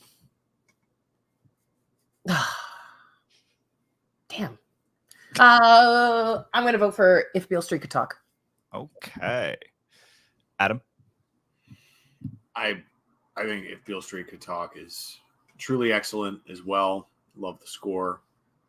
I think it's remarkable how a movie that's about some really not just harrowing subject matter, it's flat out upsetting and depressing in parts, and it should be, but there is this tinge of optimism and hope in it. It's not cheesy or maudlin, and it's all through the emotion of the actors, the way it's shot. The fact that you can capture the tragedy of everything that's set against them that they're dealing with, and you can balance that with the excitement and hope that they feel, like, you know, falling in love with each other. It really translates. It's a movie that was, I just can't believe it wasn't nominated for Best Picture. It's crazy. It's really crazy. Just doesn't make sense at all. Year, especially that year. Like, yeah, really, seriously. Very strange. And then Inside Out is a movie I'm happy to say I go back to with some regularity, not like every day, but like probably at least on an annual basis. Due in large part to my daughter. I saw it before she was even born, and I liked it. And I connected with it as an adult. But I'll admit, rewatching it now, it is very, very resonant. All the stuff with, her moving to a new town and struggling, and the way everything about the way her parents make her feel better and stuff. It's not that is a universal experience for every single kid. Every kid's life is different. But what I like that it captures is just how fragile a kid's world can be, and how important it is for the people around them to keep the foundation strong, and regardless of what they're dealing with emotionally. And I think that all is very intuitive and very, very smart and sweet. And we'll see what happens with the sequel. But yeah, this is a foregone conclusion. I think these are both strong films. My personal vote is If Beale Street Could Talk, but Inside Out shouldn't get shut out. It should have gone against something less tough. Yeah, Jacob. You bozo. Mm-hmm. I blame this on you, actually. Yeah. No F-bombs yet, but yeah. If Beale Street Could Talk. Sorry. Mara? I mean, surprise, surprise. I was very late to the party on Inside Out. I didn't see it until a couple of years ago. I liked it a lot, but I don't think I like it as much as other people do. It's good. Like, it's really good. I mean, but everyone else gave it its rim job, so I'm just gonna let that be. But also, like, Bing Bong is real cute and everything, but like I just didn't feel significant feelings. But if Beale Street Could Talk made me feel real feelings. So everyone else already championed the writing, the performances. It actually is a really good adaptation also. As a book reader person, I think that it can be, especially for an emotional journey and one that you're trying to follow, like the chronology and the who, what, where, when of something. Adapting a novel can be kind of boring. I feel like the facts and figures were there, but the feelings were pushed to the front as much as possible, which I think is the strength of the adaptation. Yeah, I just think it's incredibly well done. Everyone said all of the best parts, and yeah, I think if Inside Out had been up against something different, I do like it. I just don't love it. But it was just, there was no, I think this was one that you might have teased last week, and I was like, I'm not even mad about this. It's no contest for me. Like, I wasn't even upset. Before I go to you, I just want to say one thing about Inside Out that I didn't mention, that we talked about Bing Bong. When the first time I saw it, I don't think Bing Bong, what they do with him hit, because I think the entire time you're going, they'll undo this. And when they don't is where at the second time you watch it, they don't, that's when it hits harder, because you're like, oh, you actually didn't do what most kids movies do, which is undo the big emotional moment. Anyway, Taylor. The good news was I knew that he was dead, so That's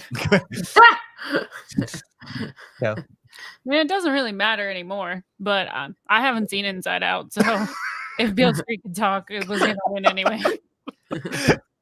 Beale Street got a 5-0 sweep. Yep. Good for that. I mean, nominated it's for Best not Picture. undeserved. Intense. Yeah, I don't know if Inside Out deserved that. Yeah, if I didn't know that, maybe I would have voted for it. Yeah. Okay. All right. Next up, we have Lincoln versus Like Crazy. All right. I just want to go around. Am I the only one here who has actually seen Like Crazy, or has anyone else seen it? Yup. I have not. Okay. No, I got so nothing. Like Sorry, Crazy man. on here because it's an Anton Yelchin. If you actually go back and watch it, you'll be insane at how stacked that cast actually is, because it's got Anton Yelchin, Felicity Jones, Jennifer Lawrence turns up at one point. Got the girl from ER in it. Yeah, it's crazy stacked cast. As a movie about a movie about immigration and long distance relationships, that kind of connects with me a little bit about with that. So there's a lot that I really love about this movie, and it's a really interesting take. It's a unique and different take on long distance relationships and love, and what it means to, and what is love, and what does it mean to be in a relationship where there isn't a physical aspect to it, or an easy physical aspect to it, and how distance does, and the impacts distance can have on it. And that's just, I really love this movie. So I like Lincoln a lot. The first time I saw it, I didn't, but on a rewatch, we just did a rewatch for it, and I liked it a lot more. But I still think it's way too long, and I still think there is a really tight, good 100-minute movie in there that they don't do. So I'm going to go with Like Crazy. Okay. As the only one who's seen that movie, I'm just gonna now go around the panel. Taylor, you watched it you were on your Daniel Day-Lewis kick. Kinda. So like I kind of like was doing like both a Paul Thomas Anderson / Daniel Day-Lewis thing that kind of just had, like, I don't know, it was weird. But yeah, so watched this one, and I got to check off another Spielberg thing for my Spielberg ongoing list. So it was just like ticking a bunch of boxes to finally watch Lincoln. Yeah, so I really liked Lincoln. I think it's because I'm just gonna be super unpopular tonight. I'm just going full in. Like I'm like I like half of Spielberg's films, and the other half I'm just like, why? This one is a very good one. This is Spielberg that I enjoy. Why Spielberg? So I think again, like we don't really need to bring this up because it's kind of just a given, but like Daniel Day-Lewis again just doing his thing where he's like, oh, this acting thing is like supposed to be hard for people. I don't know. Isn't that just like a thing that like you do and you're the best at, like, and then go to the Scottish, Irish, whatever countryside and then just like make shoes for 2 years and then pop back up, like, you know, like it's just fine. So he's great in it. Sally Field is great in it. Tommy Lee Jones is amazing in it. This cast, talk about a stacked cast. Like this cast is actually insane. It makes me really happy, like stupidly happy that Lee Pace is in this film, just being a jackass. He's so fun. I love Lee Pace. But yeah, this cast is crazy. It's basically like Spielberg had to call up like every working male in Hollywood at the moment because he needed to cast so many fucking people to have speaking roles that he had to go through his whole phone book and just call up the entire cavalry to make an appearance, which is awesome because it's that, but everyone's also very good in it. It's not just him like shoving a bunch of people in a movie because he has to. Everyone is, even the smallest roles, like people are awesome in it, which is so great. Love that. Yeah, it's a really good movie. Like I want to watch like crazy, but I'm still very choosy about the Anton Yelchin stuff that I do because I know that if I watch the wrong thing and I get emotional about it, it's gonna be bad. Oh. I'm still very like I was able to do Fright Night, make it through that. But I'm afraid that if I touch anything that has him being emotional about anything in it, like I'm just gonna crumble. So we'll get to like crazy at some point, but I have not gotten around to it yet because I have this very like personally effect. Like I don't know what it was, man, but when I heard when he died, and I was like, shit, the cast is gonna be at Comic-Con in a couple weeks. I'm gonna be at Comic-Con in a couple weeks. No one's in the shape to like see this movie that's about to come out with the emotional state that we're all in about this. And I just haven't quite recovered enough to like dive back into his films after that, mostly because I'm just like mourning like the talent that we got so robbed of so early. Like he should be like one of the it guys right now, just doing incredible work because he was incredible. But I am going to have to vote for Lincoln in this specific instance. Mara? Well, as we know, I haven't seen like crazy, but I have to admit that Lincoln's really, really good. I almost didn't want it to be good. Like I almost wanted to confirm that like, oh yeah, nah. I can just hold on to this torch till the rest of the time. But it's really good. And yeah, sometimes I can tolerate voting for the thing I would just want to see. Like, let's just say I really didn't like Lincoln. Like I saw it and I was like, yeah, I just didn't like it. Or if I'd seen neither of these because due to being sick, there were a few movies I didn't see this week. Hypothetically, if two of them had gone up against each other, I would just pick the one I wanted to watch more. And if I hadn't yet seen Lincoln and I was still holding this grudge, I would have picked like crazy just to spite Lincoln. But I gotta go with Honest Abe. Marisol? Yeah, sorry, Jacob. Easy because I haven't seen like crazy. But I'll say this: I have often wanted to see this movie. I just haven't gotten around to it. I did see. I have confidence in it because obviously it's Felicity Jones's is one of her breakthroughs. And I saw the Anton Yelchin rom-com 5 to 7 with him and I think you and me are the only two people on the planet that have seen that movie. Seriously? I think so.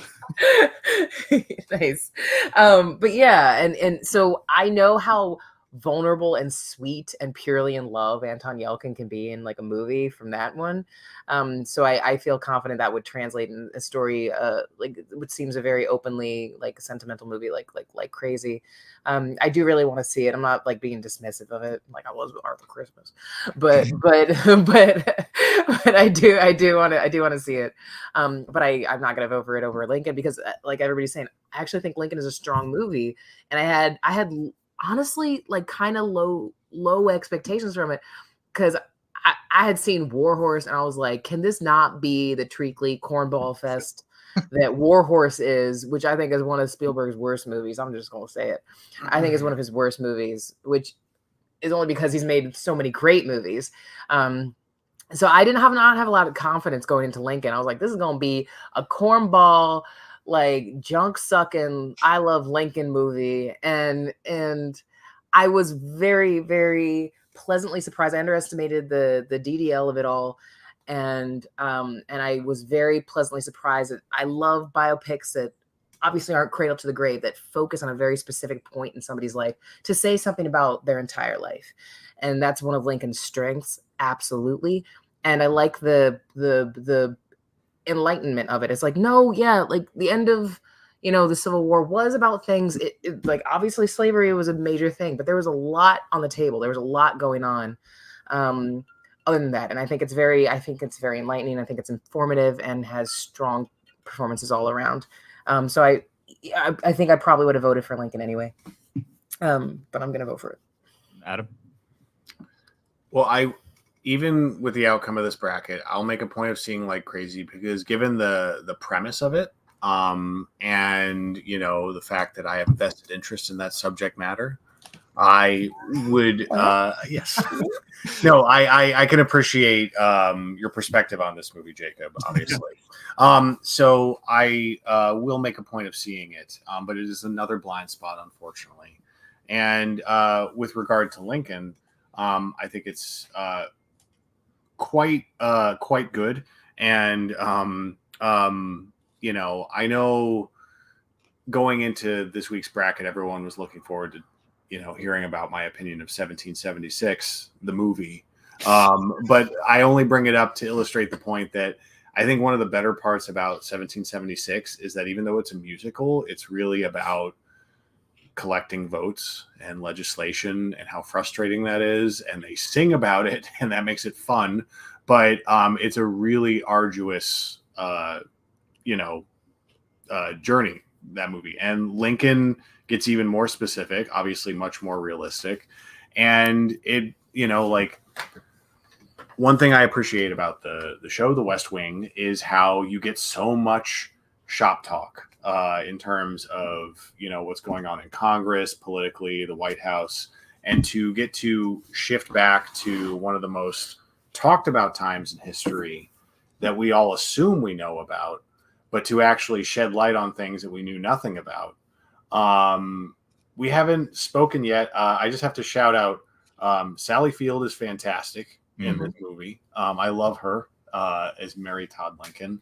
And I really, really like Tommy Lee Jones as Thaddeus Stevens and his crazy wig. That crazy ass wig, rocking that wig. He rocks that wig, but like the fact that like I can watch that movie and I can appreciate that his wig is kind of funny, but I also take him completely seriously. Yeah. And I take it's so immersive and like everything, like I'm on the movie's wavelength the entire time. I love all of the like vote collecting and the backroom negotiations and how all these concessions are made. And it's just showing you how hard this work is. And it's for it's arguably the most important thing in the history of this country to overcome something that disgusting.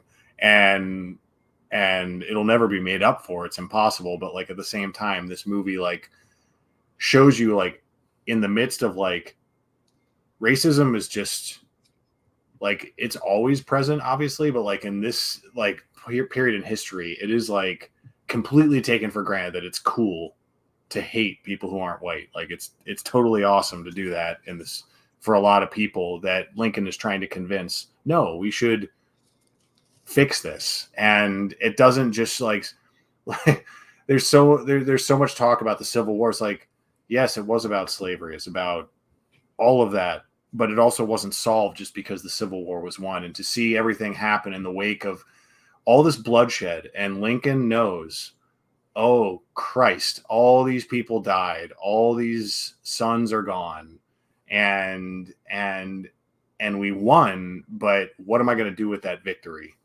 And you feel it so completely, and I love Lincoln for that. And I have to vote for it, but I will watch like crazy because you piqued my interest with your pitch there, Blunden. Credit where credit's due. All right. Well, with that, Lincoln does move on to the next round. And now we have the directors matchup. Yep. Oh, Uncut Gems versus Ridiculous Human. Good Time. All right, Mara, I am going to start with you. All right, I thought about this a lot. Okay, so both of these movies are absolute tangible anxiety. And I really love that. I mean, Robert Pattinson is fantastic in Good Time. I love the color palette. I love the bright colors and like the almost like rave vibe that it has, especially me as a color deficient person. Like really bright colors usually only kind of tickle that part of my brain in animation, but in live action, just so cool. I don't know, like it's so sweet and emotional, especially like a brother to brother affection in a movie, because you know I still think that there's a subtle undercurrent in society about like masculine displays of emotion and like affection and caring. And I love that this is just like, no, I have a string tied around my heart that's tied around his heart, and I'm going to spend one really fucking crazy night, you know, for my brother. And it's so good. But man, Adam Sandler was like, hey, did you remember I can act? And he showed up. And Idina Menzel, or gosh, what was it that John Travolta called her? Adele Dazeem. Long live Adele Dazeem. Yeah. I love that this movie is steeped in my culture. I love that his character has so many opportunities to unfuck himself. He makes bad decision after bad decision, and then there's a way out. Like somehow, some way, he keeps getting these opportunities to sneak his way out of every single fuck up that he makes. And he just never does it. Over and over and over again, you watch him destroy himself and dig himself deeper and deeper. And as the forces circle around him and corner him, he's literally cornered at the end of the movie. You're sitting there watching this epic, you know, the real life game happen. And you're like, all right, well, is this crazy bet parlay thing that he did gonna pay off? You know, what's going on with his little sexy side piece, you know, over in AC?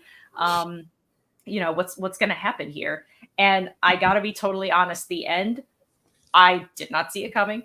I do pride myself a lot in kind of, you've seen so many movies, you've seen so many shows, you're like, I'm picking up on the subtle undercurrent of this movie is going to either fulfill a character arc or subvert expectations or catch me by surprise or this or that. Like usually I feel like I'm kind of in a screenwriter or director's headspace, at least a little bit. Nope. I thought I knew where this was going, and I was very, very surprised. And I think that it was the perfect choice. I love the metaphor, like the actual uncut gems and that specific opal and everything. I've seen the movie many times. I was really lucky I got to go to a Q&A with Sandler, and it was so funny because he rocked up in sweatpants and a t-shirt, and this was like a fancy FYC screening, and he's yeah, I was playing basketball with my kid and doing math homework and just showed up. I love that he's just authentically who he is. And it was great because he said, if I don't get nominated for this, I'm going to make the worst movie ever made, and I'm still waiting. So Still hasn't it's done gonna it happen quite someday. yet. He's No? gonna. I do think that he was robbed. I think it was nomination worthy. The other competitors that year, I think it would have been too thick with 2 C's. But man, I just think that I can't fail to ignore, like, I'm not saying that it's almost like the Daniel Day-Lewis of it all. Like, Robert Pattinson has consistently proven that he is a fantastic actor. And so he's like the Daniel Day-Lewis of me looking at Good Time and comparing these two movies. And I'm looking at Sandler and I'm saying, you only pop off a few times and it is so rare and so special. And I just feel so at home and so warm in their family and how that affects his story. So after thinking about it very long and very deliberately, I decided I was going to vote for Uncut Gems, but I cherish both of them, and I'm so happy one of them is going forward. In a way, it's almost good they go against each other because it guarantees that a Safdie Brothers movie moves forward. So that's actually almost a good thing instead of perhaps both of them getting knocked out by 2 amazing movies. I'm going to go next because I want to jump off of you said, but I'm going to do the opposite. The fact that he keeps fucking himself when he could unfuck himself means I cannot vote for this movie. I was so angry and so stressed and so uncomfortable in a way that, like, I was like, I don't know if I can finish watching this movie. Which I know some people love about it, but I was like, I thought I was gonna die. And I think Robert Pattinson is so great in Good Time, and even though it wasn't his first project where he got to show off how great he is, I think it's the project he did where a lot of people really started taking him seriously, both from a fan perspective and an industry perspective. I think that particular movie did a lot for him and for his career and for the roles we get to see him in now. So I am going to vote for Good Time.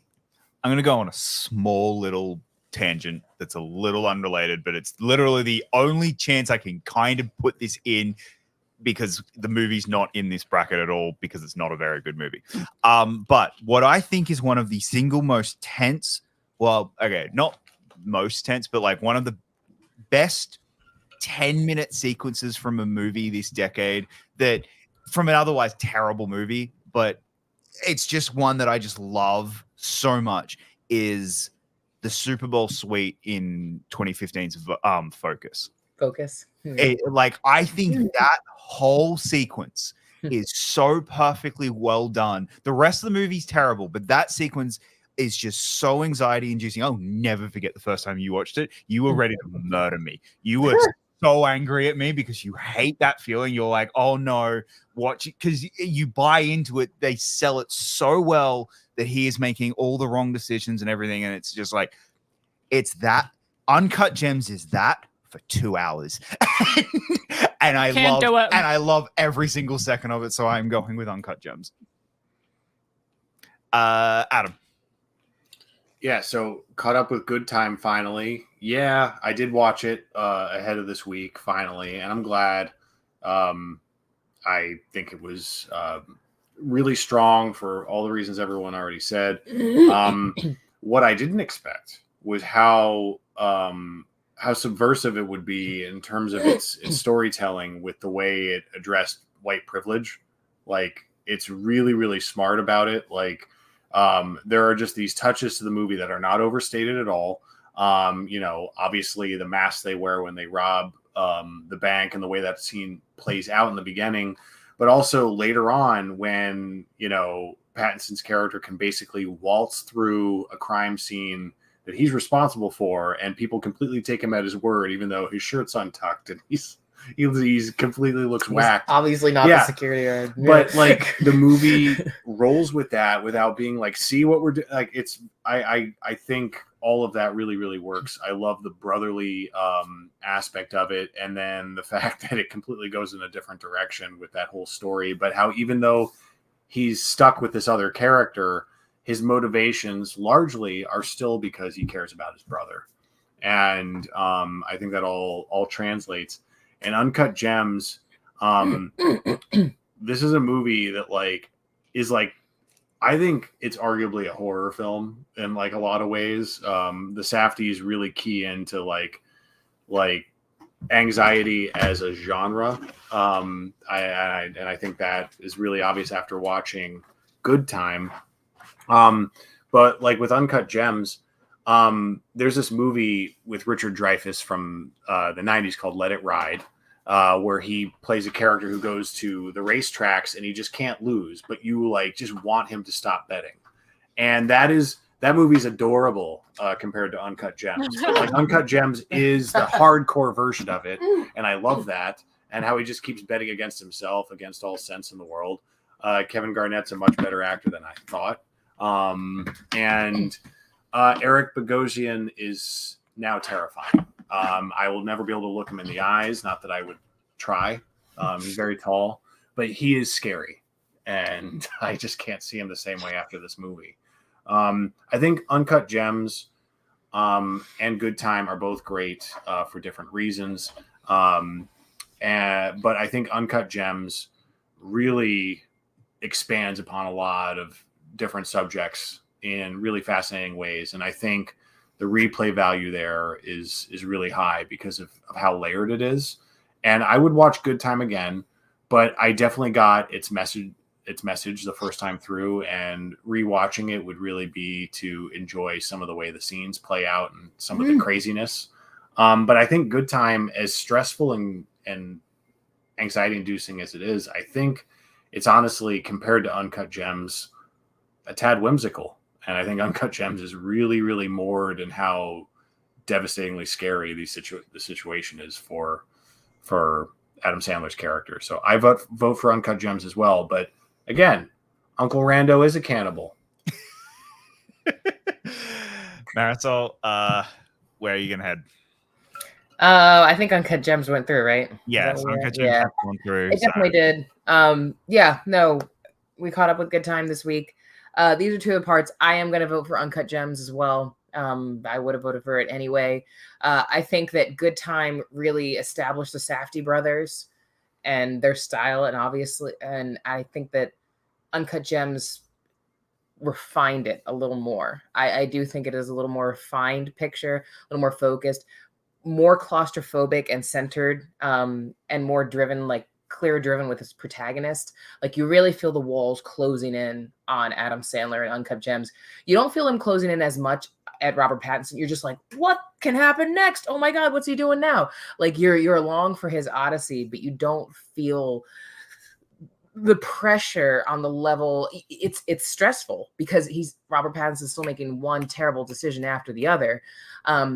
But you don't feel the walls closing in on him as much as you do in Uncut Gems with Sandler's character.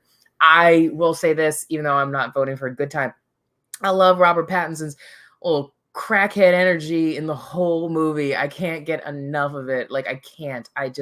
He's a tornado, and he doesn't care what collateral like gets in his way. As with both of these movies, you just especially feel, but especially in Good Time, you feel just so bad for the people who the grandmother and that poor teenage girl who just gets just sucked into this situation, and bad grandmothering. She's just like, I'm gonna bring a strange ass man to my house. Work. She's like, here's this little beat up, little nasty ass brother in this wheelchair. I'm going to take a bunch of sleeping pills and leave him alone with my 16-year-old granddaughter. Good night, y'all. I'll see you in the morning. Yes, but yes. She's got to pay her mortgage. She does. But I agree how strong. I think this is still really, really close to these two movies. I just think Uncut Gems is a Safdie's figuring out exactly what worked the best about Good Times and perfecting it in Uncut Gems, and all the Adam Sandler of it all adds to it. So yeah, let's talk about Uncut Gems some more. All right. With that, Uncut Gems does move on. Next up, Taylor, I'm going to let you start. Cool. Crimson Peak versus Zootopia. That's a double feature for the ages. So Jacob is a hater and gives me crap about how much I love Crimson Peak. So I'm going to start off with that because, This is the Pile on Jacob show, so I might as well Apparently. throw that out there. Zootopia is really fun, actually. I really like Zootopia as a movie. I think the DMV joke, the Department of Motor Vehicle joke, is timeless. Like having a bunch of sloths working there and having it take 1,000,000 years to get through any sort of vehicle happenings is peak comedy because it's so relatable. However, Guillermo del Toro, Jessica Chastain, Tom Hiddleston, ghosts, creepy gothic mansions, like literally, I don't think you could write a movie more specifically for me than everything that's happening in Crimson Peak. Visually awesome. Love the gothic romance. Hate that it got marketed as like a horror instead of a gothic romance because then everyone went into it going, this isn't what I signed up for. And it's like, yes, because studios don't know how to market films. This sucks really bad because if maybe it was marketed right, people would have like knew what they were in for and maybe it wouldn't be such like a disaster with the way people see it. So yeah, I've put out there that I'm the president of the Annihilation fan club. I am also president of the Crimson Peak fan club. Got a lot of fan clubs I'm running at the moment. For movies that I feel like don't quite get the love that I personally think they deserve. I don't think Crimson Peak is a perfect movie, but it's completely like my aesthetic. It's got everything I want from it. Del Toro just gets me on a very specific level. So I'm voting for Crimson Peak. Can I go next? Absolutely. Okay, so once again, Taylor and I are a synonymous organism. I was OMG late to the party on Zootopia. Didn't see it right away. And I think it's fine. It's cute. Dan's mom's dog likes to watch it. It's like his daycare movie. And it's one of the only movies with an animal in it that he doesn't bark at except when they walk on 4 legs. Yeah, it's fine. Like, and I like that people like it. I love Crimson Peak. I've shown that movie to several people. And I also preface it with, this movie is not what they tried to sell you.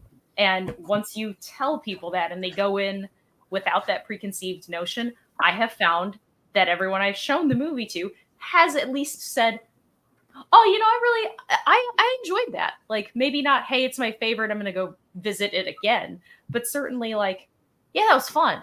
Or, like, certainly they'll say, like, oh, man, Hiddleston was just having a great time, or this or that or something. Like, they find several redeeming qualities in it compared to, I think, if they'd gone in and said, this wasn't the movie, what the fuck was this, And I love the aesthetic. Anything that is gothic, romantic, has a castle, and burns down at the end is like tailor-made for me. So like, give me Rebecca, give me Jane Eyre, like give me all of those movies. That's me. That's me in a nutshell. So I am the vice president of the Crimson Peak fan club. So we need a treasurer. Would anyone like to be the treasurer of the Crimson Peak fan club? Marisol? Yeah. Crimson Peak. Man, God, just gorgeous, just dripping. This movie drips like lustful blood. It really does. And that is a really cool thing. I don't think you can say a lot, especially modern movies mix this kind of energy. And since it's Del Toro, once again, the production design and the costume design is just out of this world. And for me, it's overwhelming. For me, it's overwhelming to like the movie. I feel like production, y'all are at like 11, and I like Crimson Peak. I don't love it. I do like it. But I even feel like it overwhelms everything else in the movie. I do think, but that's not necessarily a bad thing. But I will say this about Zootopia is that sue me, it's this has happened like twice now, where we've just like Zootopia's casually been on, like it's come on the TV, and I'm like, oh shit, all right, that's tight. Zootopia's on, and then like. Then 90 minutes goes by, like, and I'm still watching Zootopia, and it's effervescent. It's so breezy. I think it is one of the most clever, the tightest, the sharpest, the breeziest films Disney had made, especially at that point in a while. Pixar had become, the Pixar had obviously been outperforming Disney itself as an animation brand for a while. And I think that Zootopia is one of those to come along that felt like it could almost be on that level of that snap of that humor, that brevity, that razor sharp wit and timing. I think the comedic timing in Zootopia is spectacular. Like for an animated film, I think the timing of the characters, the pauses, the beats before they deliver a joke, it's actual animated comedic timing. I think it really hits me every time I rewatch it. I'm going to vote for Zootopia because it really sneaks up on me.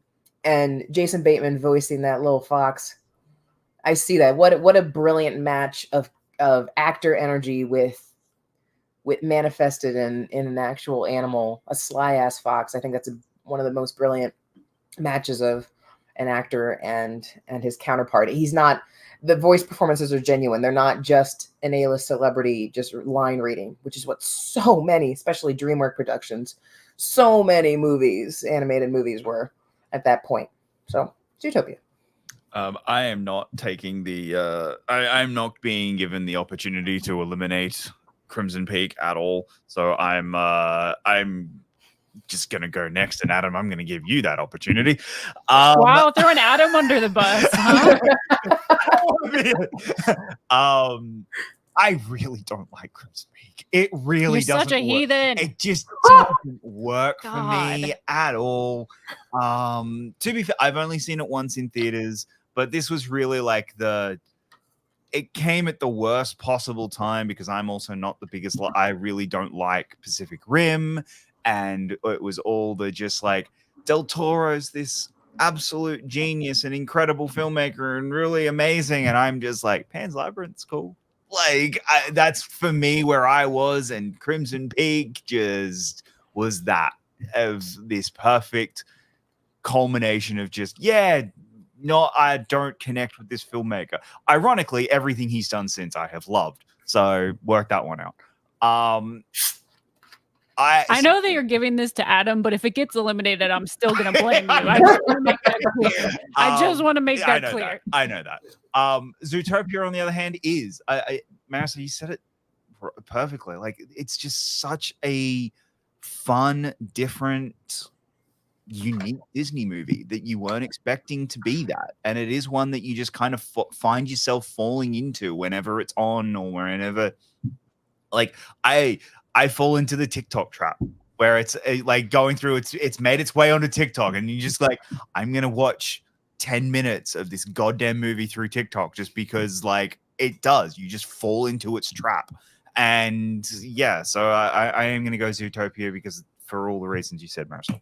All right, Adam. Am I sleeping on the couch tonight?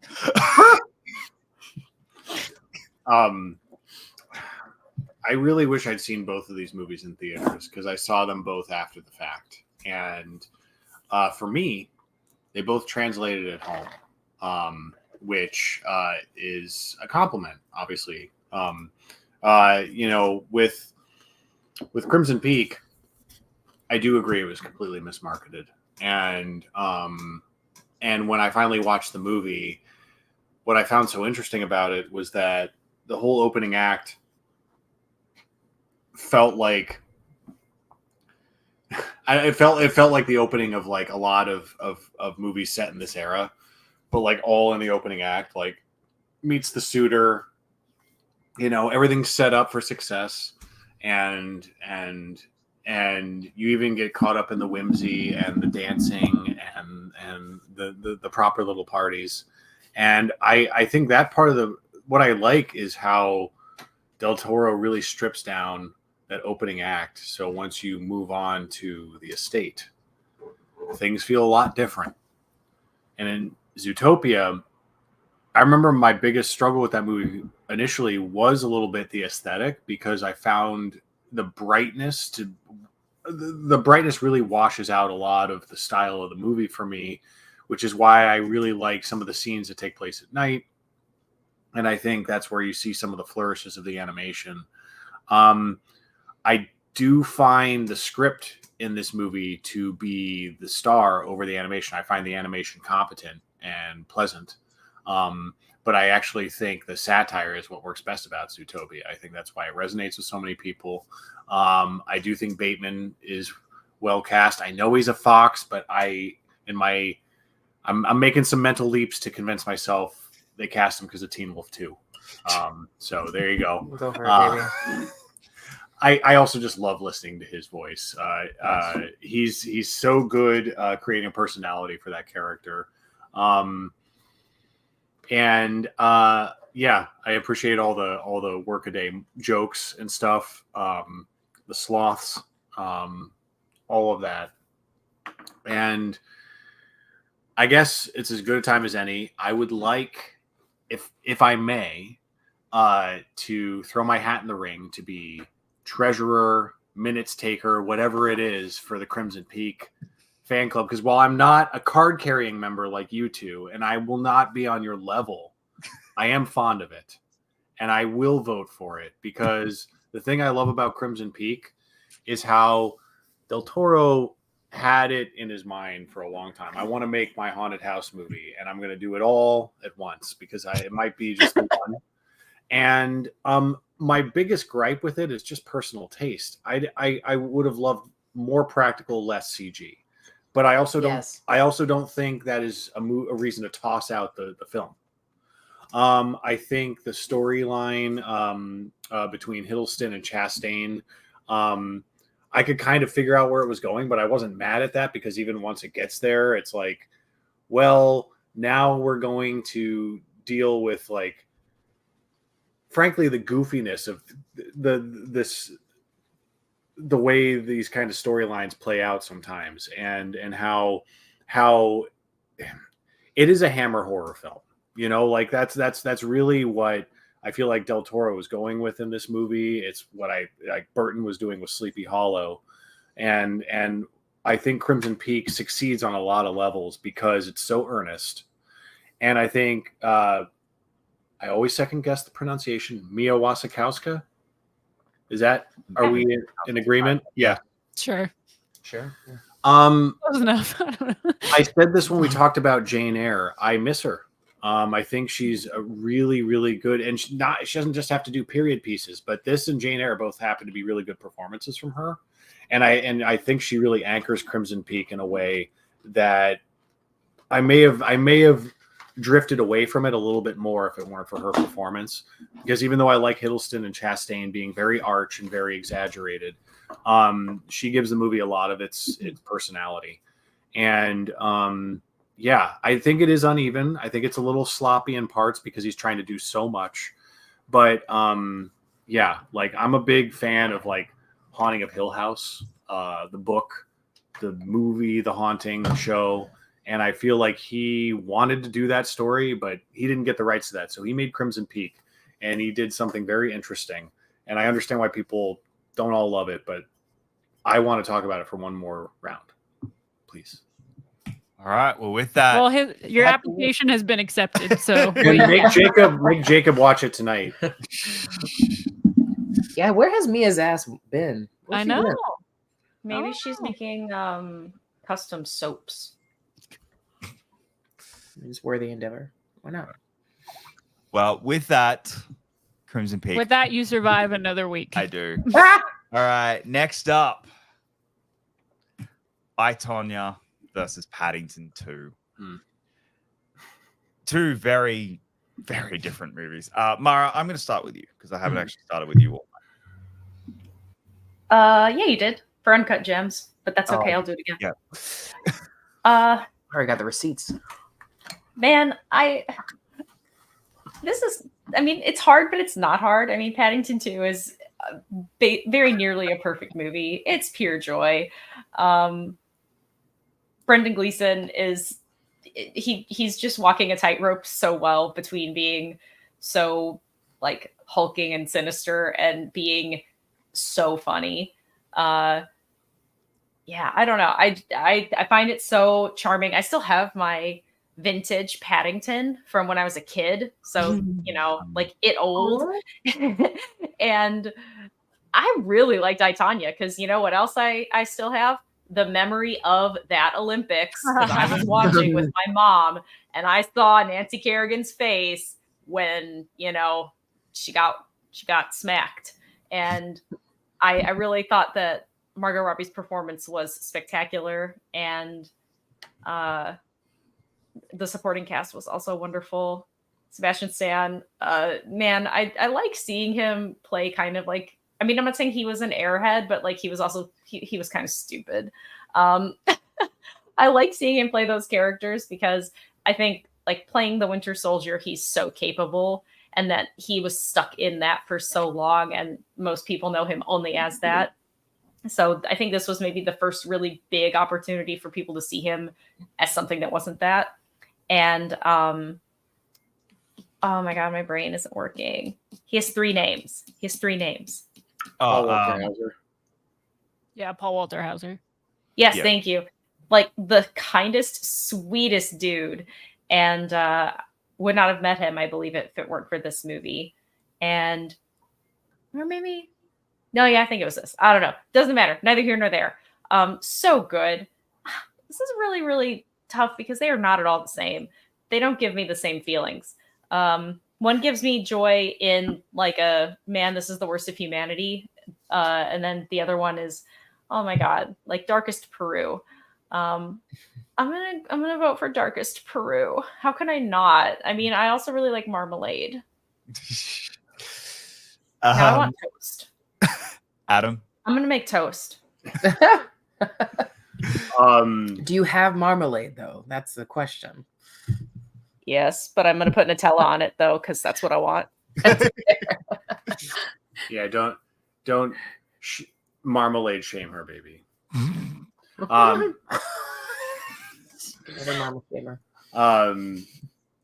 Yeah, I love that, like, it's a punchline at this point that Paddington 2 is so well regarded, because like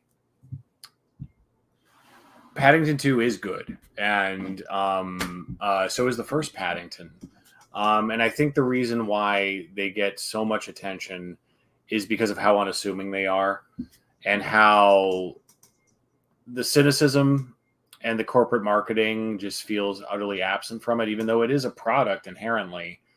Both movies are completely free of that burden when you watch them. And that's a strength of the script.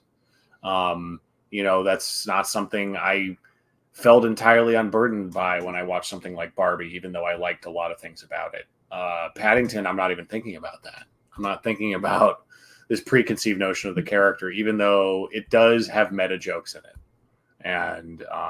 And specifically with Paddington 2, it's just so fun. Hugh Grant, you give such a great performance. I think, like, we've seen a lot of like Hugh Grant in the 2010s, like doing these fun character roles that really show fun aspects of his personality that I think were kind of shuffled off to the side when he was playing the same role repeatedly in rom-coms for a long time. And to see him do these elder statesman weirdos is really, really fun. And yeah, I love the family in both movies. So they're cool. And I saw I, Tonya late, and I think it's really well put together. I think if you're going to unpack a story like this with an event that's so notorious, with a public personality that's prejudged like so hard, and understandably so given the situation, I love that this movie gives you her perspective without making it like, oh, you know, poor Tanya, or oh, poor Nancy, or oh, just like making it that simple. It shows that it's a story about desperation and about being the most important person in your profession at that moment, and what that takes. And I think the stupidity behind Sebastian Stan, Paul Walter Hauser's characters is staggering, but shows you just how pathetic it all is. And yeah, Paul Walter Hauser really has made a career out of playing these characters who, and oftentimes from real life. In this case, Richard Jewell. I finally saw Blackbird. Good Lord. I want you two to watch that just so I can hear Taylor's review of how unnerving that entire series is. Because Heard. Okay. Blackbird, you haven't seen it, right? No. Okay, so like Taron Egerton's great in it, and you should watch it for him too. But he and Paul Walter Hauser have such an amazing dynamic, and it's great. So I'll tell you what, I'm gonna vote for I, Tanya. I think Paddington 2 is as perfect as it can be for what it sets out to do, but it's not going anywhere. I, Tanya probably isn't either, but I love how subversive I, Tanya is and how good the acting is across the board. Allison Janney, Margot Robbie, the other gentleman I already stated. So I, Tanya. Marisol. This is a deadlock for me. I still haven't decided which one I'm going to vote for. You know, I'm good at that. So I'll just say positives. Yeah. I, Tanya, you guys already said it a lot, very well. Oh, I think you want to say something. I, Tanya, yes. This is precisely the kind of biopic that excites me. A complete, just when you're a biopic from an untrustworthy source or an incredibly biased source. When she's like opening the movie and she's like, this might have happened or it might not. I'm like paraphrasing there. She's like, or it's kind of like my fucking version of what happened. So fuck you. You know, like I think that that's so true to the subject. Like it's true to Tanya Harding. It's true to her energy. And I love how this paints a full picture of somebody who could be inspiring, because Tanya Harding is freaking inspiring. She went through a lot of shit, and you sympathize with her because she was treated like she was this trashy little kid in a hoity-toity upper crust like skating society, and she put a middle finger to everybody and became the baddest chick on ice like in the world. And that is an awesome story. She's also an asshole. And she, you know, and this whole situation was, it kind of spiraled out of control. And it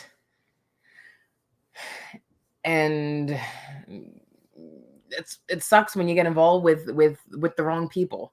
But I also love that this movie is not trying to make you think differently. It's trying to show it's trying to entertain and show you what it is, but also just heighten just how people have a lot of messy sides to them. This is almost like, this almost has like almost really like a comedic Game of Thrones energy, this movie. It's actually kind of bizarre.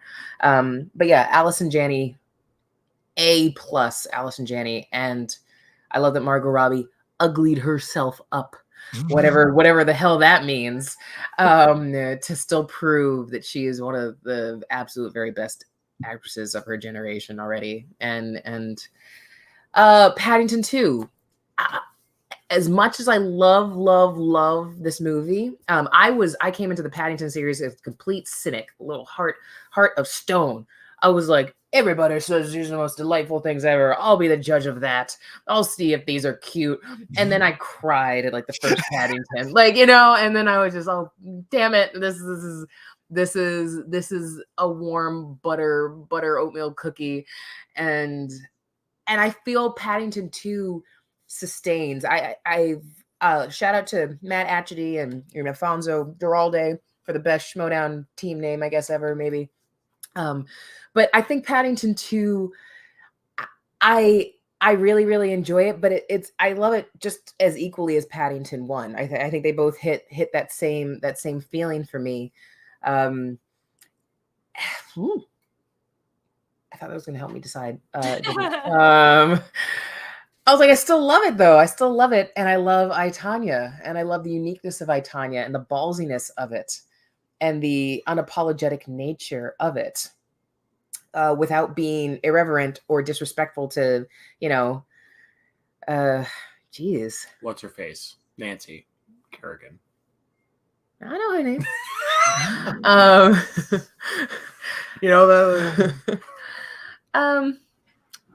I do agree with you talking about Hugh Grant. How it's funny how the heartthrob actors all once they're too old to be the heartthrob young rom-com leads, they go through a reconnaissance, and then they get actually really interesting, juicy roles.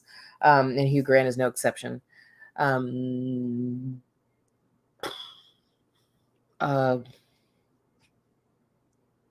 Sorry. I don't know what I'm gonna vote for. Shit. I'm gonna. Oh shit. Should we put her out? I'm gonna vote. No. I'm gonna vote for I, Tonya. No, it's 2-0. Are you? I thought Mara voted for Paddington. Didn't she say dark? Mara voted for Paddington. Oh, Yeah. okay. Sorry, I thought she voted for. Okay, never mind. Sorry, I thought she voted. No. Okay, yeah. So it is tied. Sorry, Marisol. What? Me? Yes, I missed what you said. Sorry. Oh, I was like, did you not hear the last 8 minutes? Yeah. Sorry. I missed so which one did you vote for? Oh, I picked I, Tonya. Okay. Taylor. Okay, now we can put it out of its Okay. misery. I'm picking I, Tonya. I'm not gonna go on about it because it's gonna move through, and we'll talk about it later. But I, Tonya. Yeah, I like Paddington series, but I, Tonya is Margot Robbie deserved a fucking Oscar for this movie. Like, she should have won the Oscar. Like, I love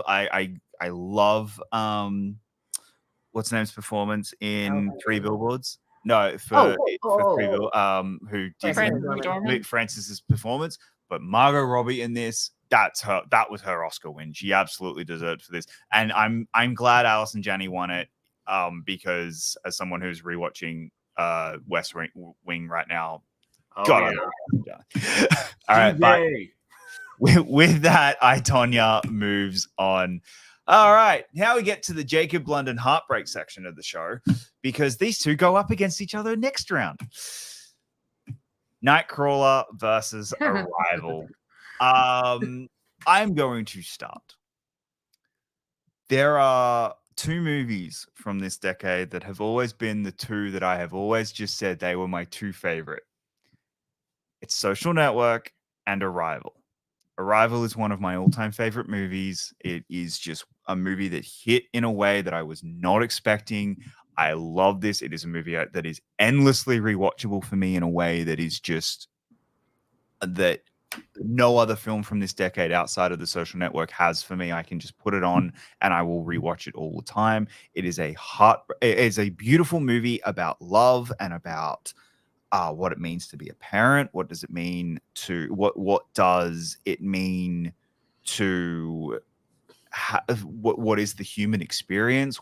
And told through this fantastical element of aliens arriving and how do we as a society react to that. And I really love the way that it tells this story, and because of that, I am voting for Arrival. There is literally one other movie that would ever beat it, this entire bracket, and unfortunately, yeah.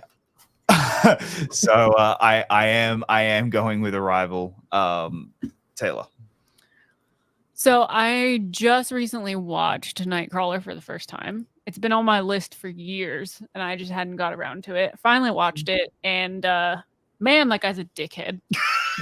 He is the worst. He's the worst.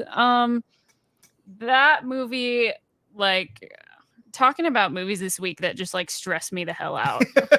Nightcrawler was like unbearable with how stressed out I was. Jake Gyllenhaal's great in it. Riz Ahmed is great in it. I love the Bill Paxton of it all. Like his little section. Love him. Will always love when he pops up and everything. So that was cool. But saying I enjoyed Nightcrawler might be too strong with how much it stressed me out. Like, I don't know if enjoy is appreciated, maybe is a better word. Don't know if I'll ever watch it again, just because don't know if I want to put myself through that when I didn't love it. But it was good. But there's very few movies that will show up on this bracket that will beat Arrival for me. Amy Adams was robbed. She should have at least gotten an Oscar nomination. It's absurd to me to think that she didn't. Like, that breaks my brain every time I think about it. She is astonishing in this movie. The emotional depths and the emotional range that this movie requires her to be able to provide is really something special. I think the movie itself is special in the fact that on a rewatch, even though you know exactly what's going to happen, you're still learning new things about the film. There's still new moments to appreciate that maybe you didn't see the first time around or see a particular way the first time around. It's still just as emotional to experience it, no matter how many times you watch it. It's one of those movies that, I don't know. It's kind of hard to put into words, honestly, because it is about so many different things. It's about the human condition. It's about morality and our choices and what we base our choices on and how we decide what's important to us and what kind of love we want to experience and what kind of pain we're willing to put ourselves through. And if we would change it, if we knew what that was going to look like for us ultimately. And I just love how it treats those things. It doesn't shy away from getting you to confront those things, but it also treats them with such care, which is really great. And then the sci-fi elements of it all work so seamlessly into this very human story. It's never distracting. It's very much a supporting part of teaching us about what Denis wants to say about the human condition, but it never feels like it's like, oh, there's this really heartfelt story, but then there's also like randomly aliens there. Like, it's just he somehow navigates both of those things so well. I love Arrival so much, so I hope we get to keep talking about it for a while because I think it's brilliant. Marisol? Yeah. Nightcrawler. These two movies, as you guys have already talked about, have the distinction of being two movies where, regardless of what you think about the actual films themselves, the star performances of them got snubbed. Like when it came to like awards, like Oscars in particular that year, I think we can all agree on that kind of stuff about it. Nightcrawler, I keep trying with Nightcrawler. I am not as big on it. There's something that doesn't quite click with me for Nightcrawler, even though it should be right up my alley. I love this kind of energy of this selfish, self-destructive protagonist. Like I love like Shattered Glass and Can You Ever Forgive Me, and somebody who's trying to get ahead at the expense of others. And Nightcrawler can't hit something like the heights of like Taxi Driver. I mean, what can? Because that's an unfair comparison, because I think Taxi Driver is an all-timer. But there was something just missing. Nightcrawler, I feel I felt myself distancing myself from Jake Gyllenhaal, regardless of how strong his performance is. There's something for me every time I watch Nightcrawler that I'm just like, this guy's ambition isn't compelling. It's twerpish. I just want to like flick him away like a fly. There was something very, very repulsive about, and I understand he's supposed to be a repulsive character, but actually repellent in a character study in me for Nightcrawler when I watch it.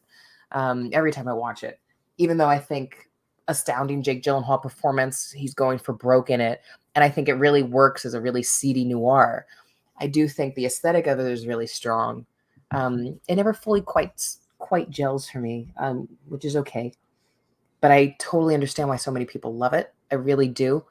And props to Rene Russo for poor Rene Russo for having to deal with this dickhead for so much of this movie, but but she reminds us why we need to see more of her. She's just such a her steely resolve in this movie is just I want to see more Rene Russo. I need her in more movies. And Arrival, you guys have said it really well about Arrival. I like. We know what happens. We've seen the worst. We've seen the Independence Day. We've seen the worst when aliens arrive, and I appreciate the thoughtfulness of Arrival. That absolutely is its strength. How cerebral and thoughtful of an alien Arrival film it is. It's like this generation's Close Encounters of the Third Kind. I think in a lot of ways, where like, what if aliens came to Earth and it was a spiritual experience? Like, it really took to the next level. It was a spiritual experience for the people, and a beautiful thing of showing connection between beings, between life, and life even in another universe. And Amy Adams is astounding in it. The visuals, the visuals of the aliens is just so spectacular. This is definitely going to be Arrival for me, and I hope that we do talk about it more. Nightcrawler has some really nasty, lurid thrills to it, but Arrival is a time for work for the ages more, I think. Adam? Yeah, I think Arrival is good for all the reasons everyone's been saying. And, initially I was, it's not that I disliked Arrival when it came out, but the first time I saw it, and this is just, I think this is the condition sometimes of watching a lot of movies. I just thought a lot about Contact, and I really like Contact. I think it's a little too long. And I think it's trying to have its cake and eat it a little too much, with the philosophical versus the religious, or the scientific versus the religious in Contact. I think it's a little on the nose with McConaughey's character with religion, and that's a little goofy. But what I love about it is Jodie Foster's character and her commitment to finding out the truth and assuming the benevolence of intelligence, and pursuing that idea in Arrival is it's expanded on in ways that Contact doesn't think of it, and that's why I appreciate Villeneuve's perspective with this movie. And I think one of the strengths also is its rewatchability, because you see it once, you go back, and you appreciate the way it differentiates itself from so many other alien movies, because it's a story we return to endlessly because it is endlessly fascinating. The idea of otherworldly visitors just showing up. And I like that it literally does the Independence Day thing of them showing up in different cities. And we have that from the outset, but then it goes in the complete opposite direction. But the threat or the assumption that something ulterior is there is always present in the movie, even after there's a turning point with the communication, because we're human. We assume everyone wants to kill each other. And that really comes across in the film. The way it explores temporal, concepts is interesting as well. I think that was a fascinating thing to tack on, but I don't think that's the central reason why the movie holds up. I think that's a cool sci-fi nerdy bonus, blending the genres there with that theory. And I think it mostly works, but I think the strength really is the idea of language and focusing on that and really getting into the deconstruction of language. I think that's why Arrival works on so many levels. And Nightcrawler is a movie that I saw late as well, but I think all the performances are great. And it didn't occur to me until tonight. I'm like, why do I have this, we're talking about Bill Paxton, we're talking about the movie Nightcrawler. And I'm like, obviously I remember Bill Paxton, and he's Bill Paxton, and good God, does his character have things happen to him in this movie. But I will say, it's because in Twister, when Bill Paxton sees Carrie Elwes and his fiance is like, "Who's that?" He's like, "That's Jonas Miller. He's a Nightcrawler." He uses an insult, and I know that's not why that's the title of the movie. I think it's a fun coincidence. No one else cares. I care. Thank you. It's fine. I think also you brought up Can You Ever Forgive Me, a movie I'm still going to watch because it won and I haven't seen it. Shattered Glass is a good one, but Billy Wilder's Ace in the Hole. That was the movie that if people like Nightcrawler, they got to watch Ace in the Hole because that is the very similar story. Kirk Douglas plays a character who has the chance to help people, but leaves them in their situation to let the story play out for his own benefit. And it's pretty crazy. The things he just sits back and lets people suffer so a story can happen and he can write it. And it's more, it is manipulative, but it's more passive and insidious in a way. And I think Nightcrawler is really entertaining to watch because Gyllenhaal's character just digs right into it and just manipulates everything to his advantage. And he's completely unyielding with that. And his performance shows that. But because of that, I think there are other movies that explore it in more nuanced ways, even though I think Nightcrawler is confrontational and undeniably entertaining because of the way it presents itself. But I think Arrival is the movie that'll stand the test of time a little bit more, and I will vote for it. Mara?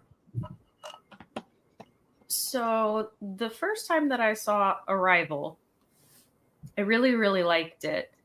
But I felt that the resolution to the problem, like where she does the thing and basically fixes stuff, I felt like it was really fast and really easy. And it took me a while to, I mean, I rewatched it a couple times, but it took me a while to basically forgive that movie of my grievance with it. And I've since just realized that I guess I've just let go of it. But that's just a personal preference. Everything else everyone said about the movie, I agree with.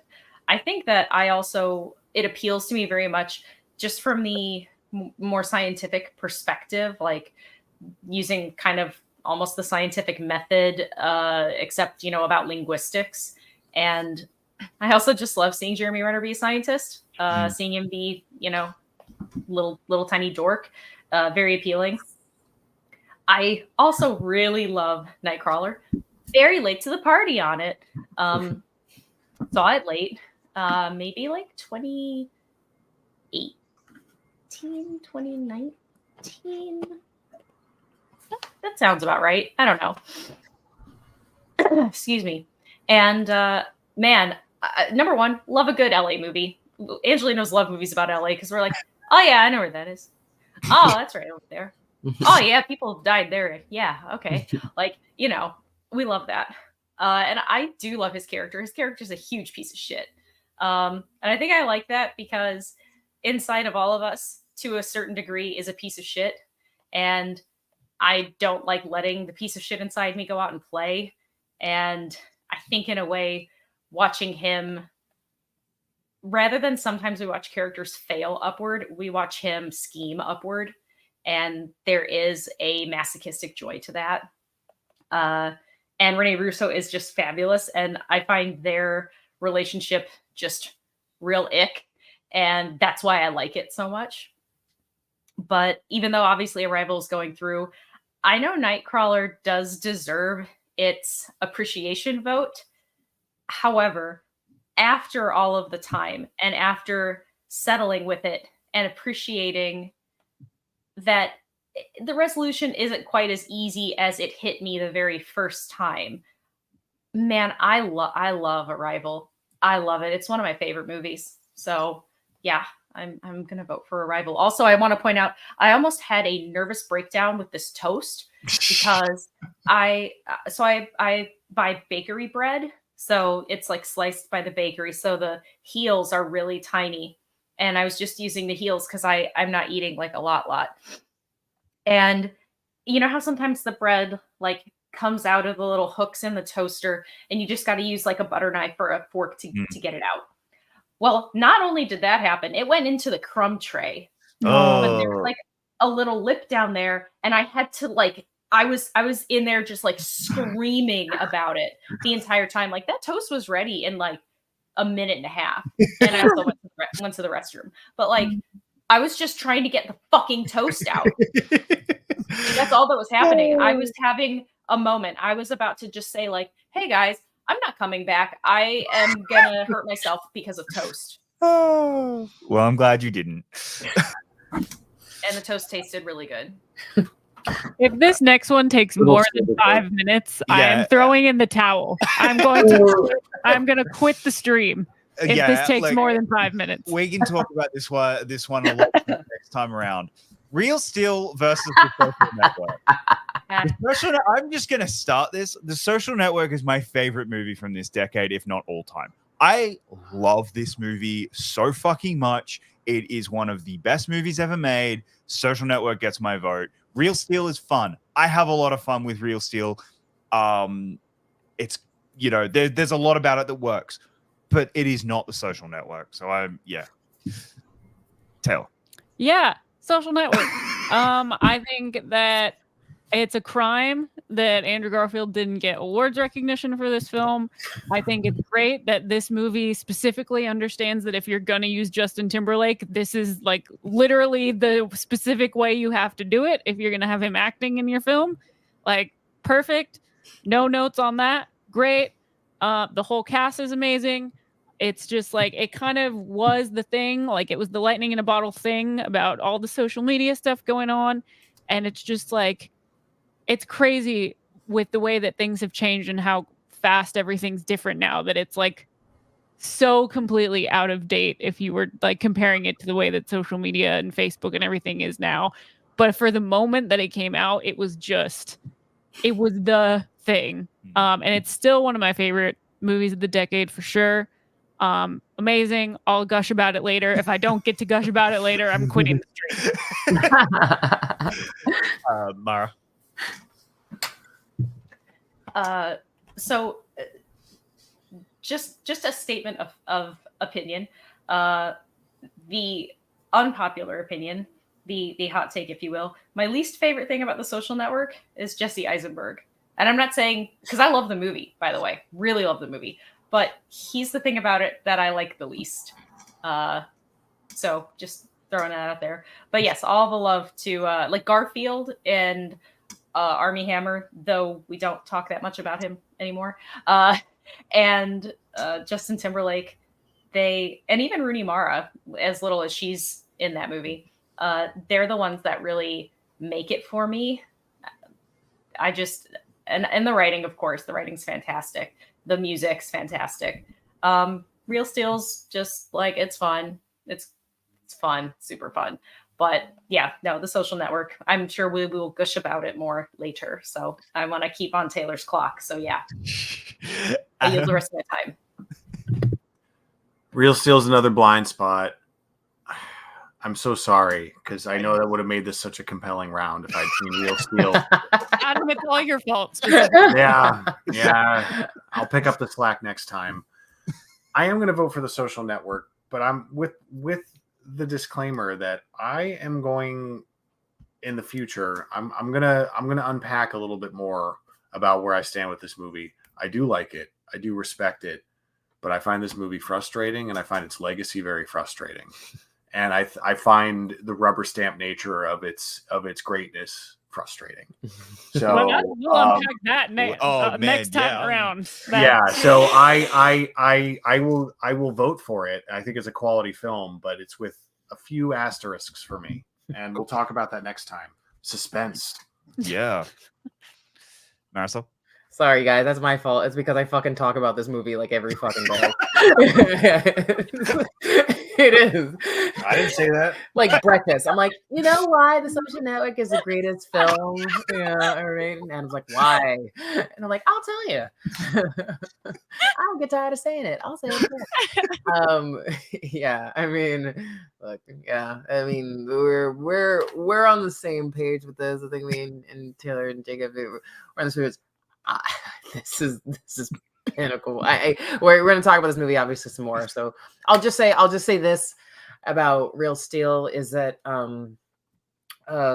Real Steel, I only saw like 40 minutes of this with my mom like 3 years ago, like during Christmas break, and because she was like, "Ooh, Anthony Mackie," and she had crush on Fuck Anthony Hugh Mackie. Jackman. Yeah, no, I mean, look, she'll take Hugh Jackman. Yeah, that's fair. Yeah, no, she'll take Hugh Jackman like- too. Trust me. Yeah. Hmm. But she really liked the Anthony Mackie, and I will say this, I think that it deserves some credit for just being like surprisingly just having like I think another thing about marketing that goes wrong with this is it just looked like it was like, oh, robots, you know, and this came out, everything that looked remotely like Transformers, when all the fucking Transformers sequels were coming out, we're gonna get the curse of like, it's just Transformers with a kid, like, you know, like, and Real Steel, what I saw of it did have genuinely, like, I was surprised by like, oh shit, this is just a really sweet story about a father trying to reconnect with his son. It's like, oh shit.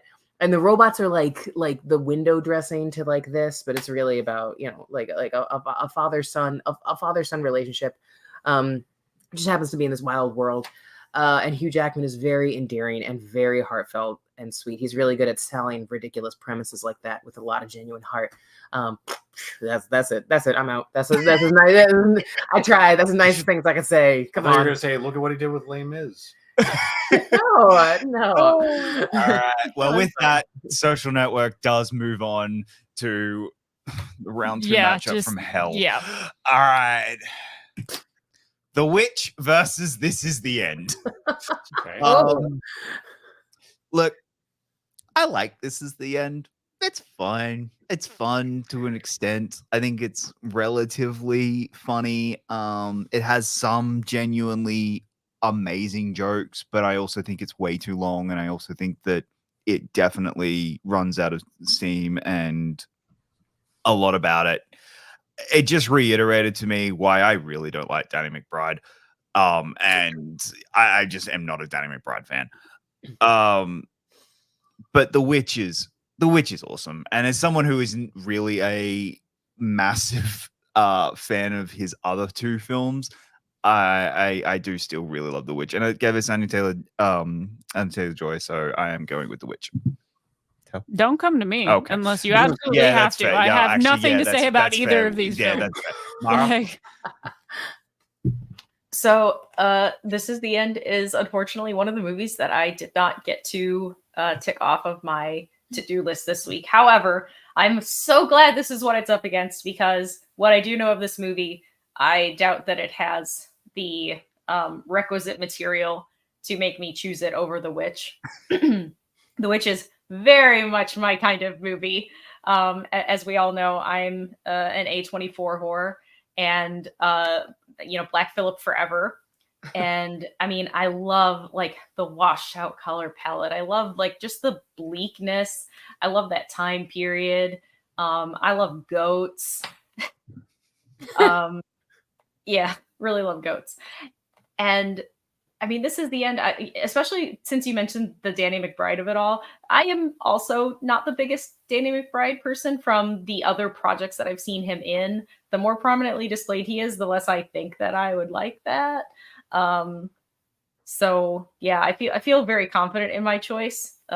Even just from a pure aesthetic standpoint, from the like, because I remember the trailers for this movie, and I know like a couple of the big moments from the movie that everyone knows, like the zeitgeisty ones. But yeah, I feel pretty confident that the Witch is going to survive this, but fingers crossed.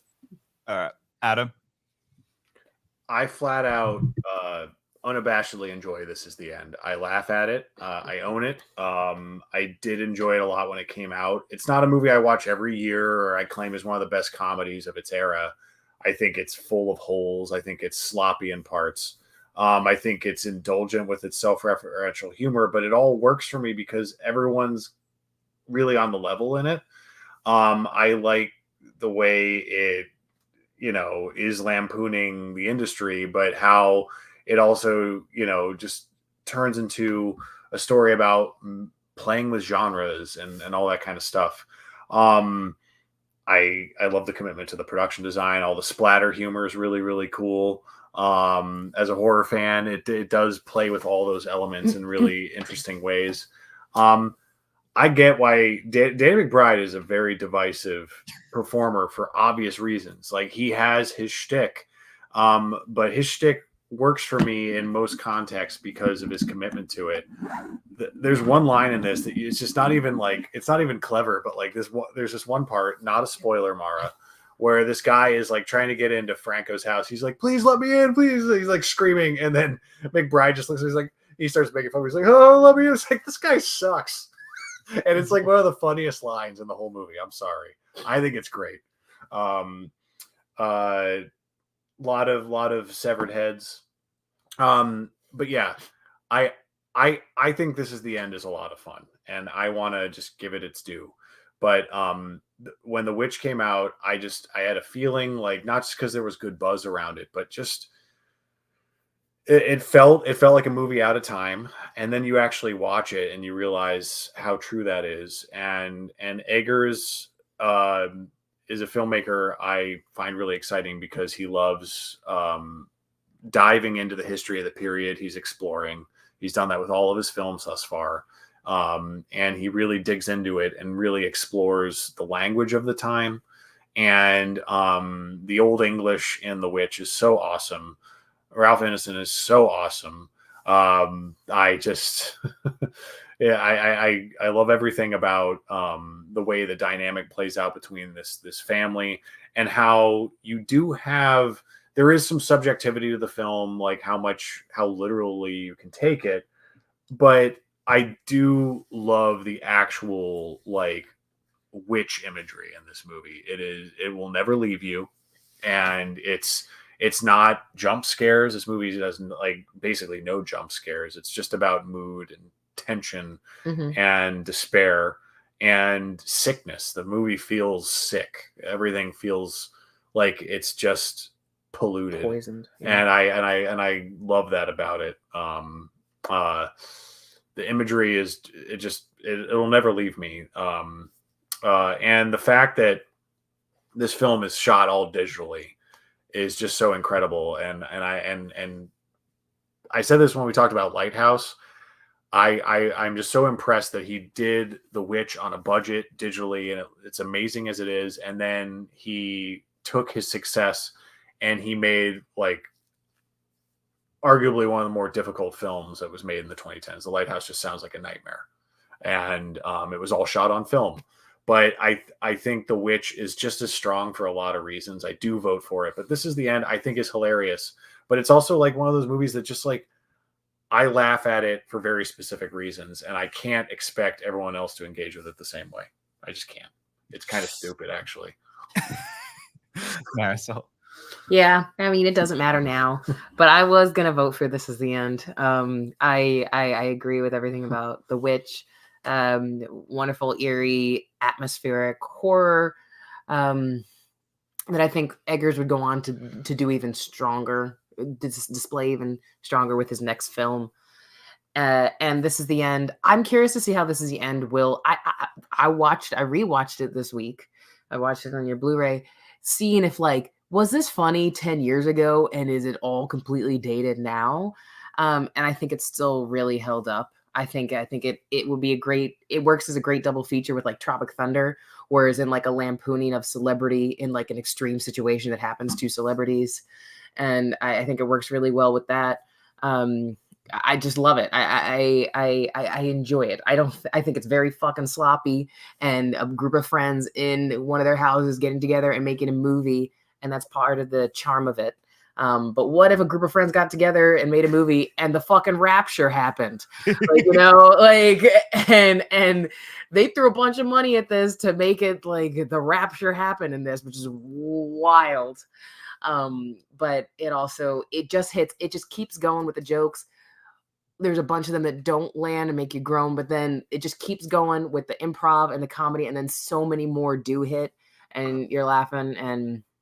And yeah, I would have voted for This Is the End because it's a really goofy, unpretentious movie, and sometimes we need that.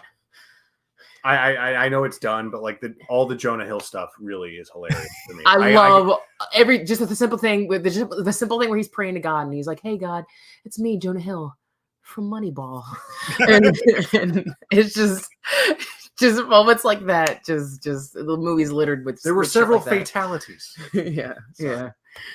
So, I mean, do I have to vote? I'll vote for The Witch, I guess. Okay. Like, I'd rather watch that movie. fair. So, All right. Next up, The Man from U.N.C.L.E. versus Rise of the Guardians. I'm gonna just back away very slowly, Taylor. I hate you. This is like the third time this show you've done this to me. Yeah. So I feel like most people don't have particularly strong opinions about either of these movies either way. I love these movies. I think Rise of the Guardians is so underrated when it comes to animated films. I just have such a great time with it. I think it's such a fun story. I love Chris Pine as Jack Frost. I think he's great.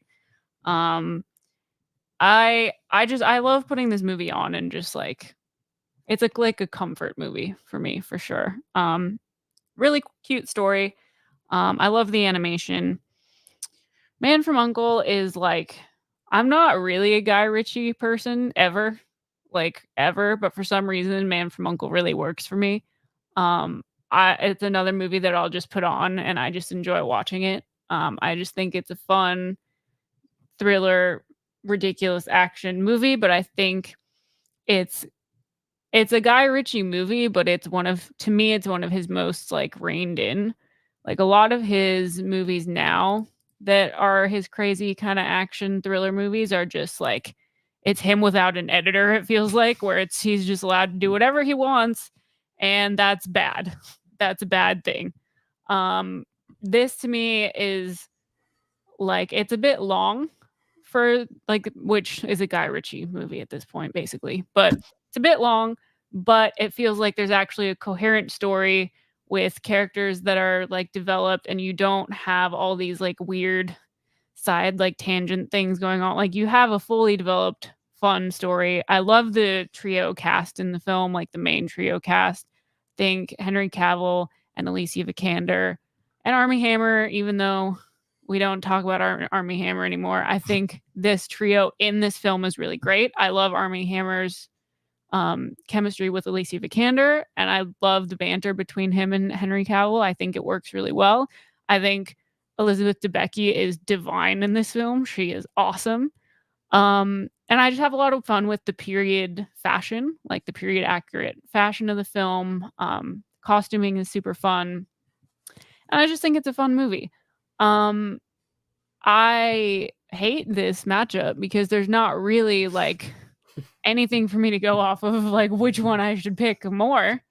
Okay, this is how I'm gonna pick because I can't think of any other way else to do this. I watch Man from U.N.C.L.E. more, and also when we found the super rare soundtrack vinyl that you can't find anywhere, we walked into the store and found it. I thought I was gonna die, so I'm gonna pick Man from U.N.C.L.E. Marisol. Yeah, Man from U.N.C.L.E. The positives for it is that it's I think absolutely, like you were saying, a lot of what Taylor was saying, the chemistry between Henry Cavill and Armie Hammer is just delightful. I really love the spy versus spy energy throughout this entire movie, and it really works. I think Ritchie really nails that. And up to this point, this was the most fun we'd ever seen Henry Cavill have in a movie. And Armie Hammer accent head to toe, I didn't understand. I didn't realize he could deliver this much of a comedic performance. Like I didn't realize he could be this funny. I think it was a showcase for both of these actors, really stepping outside of kind of a breakthrough role for both of them through different ways that they had been typecast up to that point.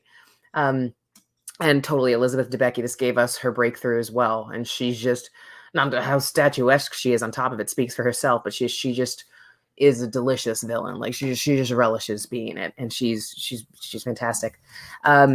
And I also love how, even though this is Guy Ritchie, and I think this is unfortunately what happens with kind of his Sherlock movies, where the action and the energy in it is a little anachronistic.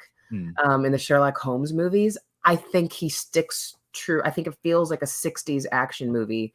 The beats in Man from U.N.C.L.E. I think he gets better with that, doing a period action movie with Man from U.N.C.L.E. Yeah, this one pretty much works for me. And I also ain't seen Rise of the Guardians. So by default, I'm just gonna vote for Man of U.N.C.L.E. But I think if I even had seen Rise of the Guardians, I think I still would vote for Man from U.N.C.L.E. And Rise of the Guardians, I try to gauge it. And the movie was pitched, so it seemed like kind of like almost like an Avenger, like, oh my god, it's like Avengers, but if it was like the Easter Bunny and Santa and like, you know, like everybody, I don't hear a lot, I don't see a lot of like intense fans about this movie. I don't know. Maybe I'm missing something. I do want to catch up with it, but I don't feel like I'm missing out by not watching it, if that makes sense. But I think I'd still vote for Man from U.N.C.L.E. even if I had seen Rise of the Guardians. Mara? So I actually really like Man from U.N.C.L.E. I hadn't seen it until last year. Surprise, surprise. I don't know. It's just it just does something. I shouldn't like it, honestly. Like if you just look at it from a component level, it's iffy at best, but something about it just, it's like pizza. You know, theoretically, I do like pizza, but you can have all the ingredients and you can put them all together and they can just not work. And you're like, why the fuck does Little Caesars exist? But this comes together and I'm like, you know what? Someone at Little Caesars took all these ingredients home and they put them together differently. And I enjoy it. And it did not give me food poisoning this time. So Rise of the Guardians is super cute. It really is. But I'm going to go with Man from U.N.C.L.E. because, man, that movie took me by surprise. Like, and I do love a good, well choreographed physical action movie. I really appreciate that in modern filmmaking. So, yeah, surprise, surprise. Adam? Yeah, Rise of the Guardians is better than, you know, people might think. It is a movie that came and went at the time, and then, you know, once people started catching up with it, you know, it had some good word of mouth, and I liked it when I finally saw it. But then, in a fun twist of fate, our local library was selling off some Blu-rays and DVDs, and it was a great day because I got Parasite for $1. And I got Rise of the Guardians on Blu-ray for $1. And I watched Rise of the Guardians that week with my daughter because she loves all the holiday, you know, entities. And we watched it, and the Easter Bunny was the standout for her. And the Sandman is a nonverbal character who actually is really great. I love the whole arc with that character. So when it comes to DreamWorks movies, Rise of the Guardians is definitely upper tier, and it's understated, even though it's kind of a heightened premise. And while it is about the characters teaming up, it's not as simple as them like, oh, let's go beat up the Jude Law villain. It's not that simple. You know, it's a movie about belief and all that stuff, but you know, not in a completely lame and stupid way. And Man from U.N.C.L.E. is a movie I've seen once, and I did enjoy it. The finer details haven't stuck with me, but what has are the performances, but especially Henry Cavill. I love the man. I watched this movie after Fallout because I had Mission Impossible Fallout. We need to make that distinction now because of that terrific show. But Mission Impossible Fallout made me go back and watch Man from U.N.C.L.E. And I really appreciate Henry Cavill's American accent. It's so beefy, you know. It's just like, yeah, I'm not gonna even imitate it. I would just sound like a fool. But you guys know what I'm talking about. Yeah. His super confident American accent. It's Yeah. great.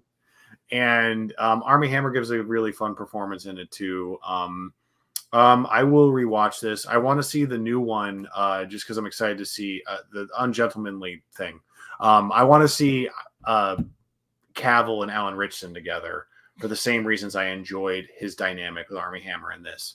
I think he's a good actor for that. I think he was great with Tom Cruise in Mission Impossible Fallout that way, that he can be in an action movie and have so much charisma and all the physicality that you would want as well. He's really good for buddy action. Yeah, apparently. surprisingly. Yeah.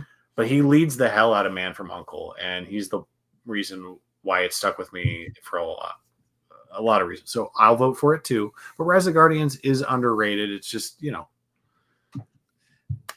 I'm also gonna go Man from Uncle just because I have a lot of fun with that movie, and everyone's kind of said it. Yeah, it's the chemistry between the entire cast really is what makes it. I actually agree with something you said, Marisol, is that there's this weird lack of energy that you would expect from a Guy Ritchie movie that's just kind of not there. But other than that, like the cast are just so fantastic and clearly having the time of their life. And it's one of the few movies where they showcase Henry Cavill. Hey, this guy can really like have fun with roles, and he can have this really great personality. So yeah, going with Man from Uncle. I think it made it probably even stronger too that this came the same. This came like a few months after like Dawn of Justice came out, and people were like, "Oh, why why is Superman such like a flat like like people were so mad at how like sad Henry Cavill was in that, and he just like burst with personality in this. I think that helped too." All right, Marisol, I'm going to start with you on this one because this is, I think, the one you've been dreading. Oh, good. Hail Caesar versus Pariah.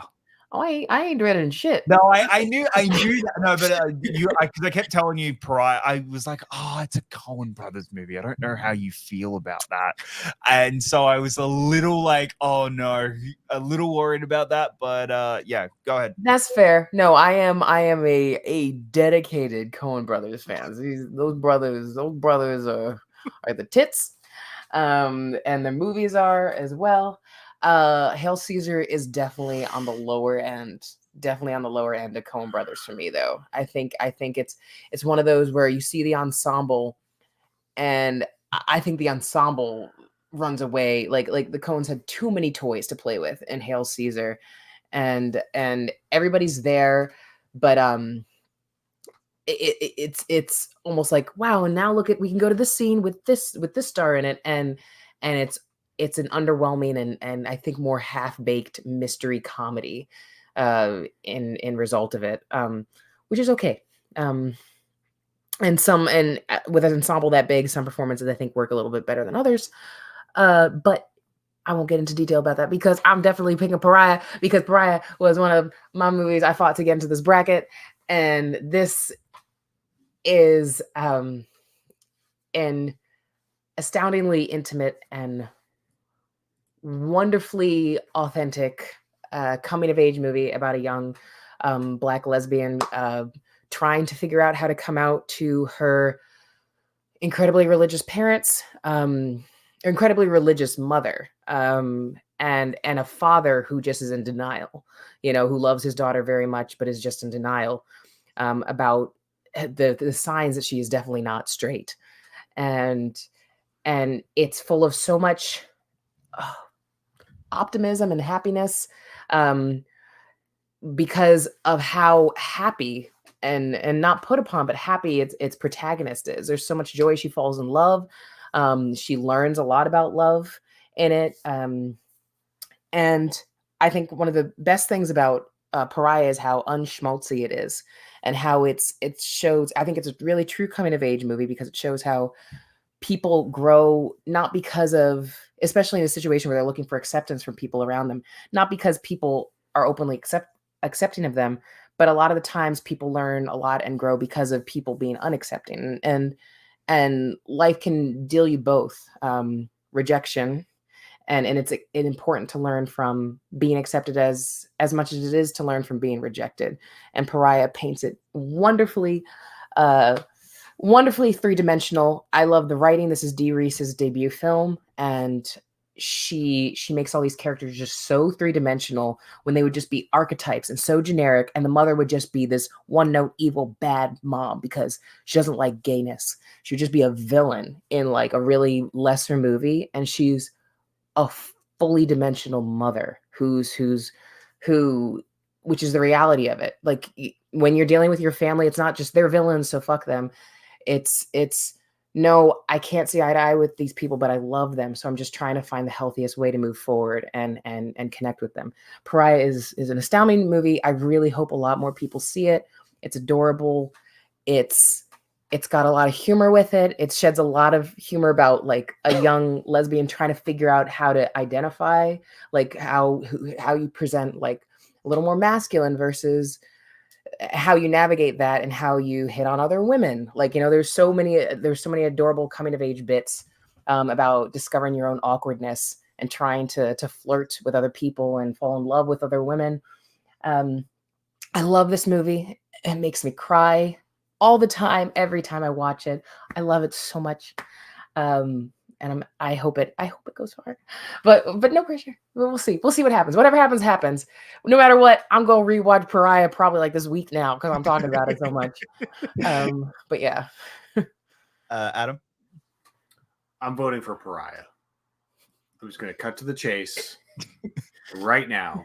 Not because I'm mad at Hail Caesar, but we're getting into this stage of the episode, and I just want to be direct.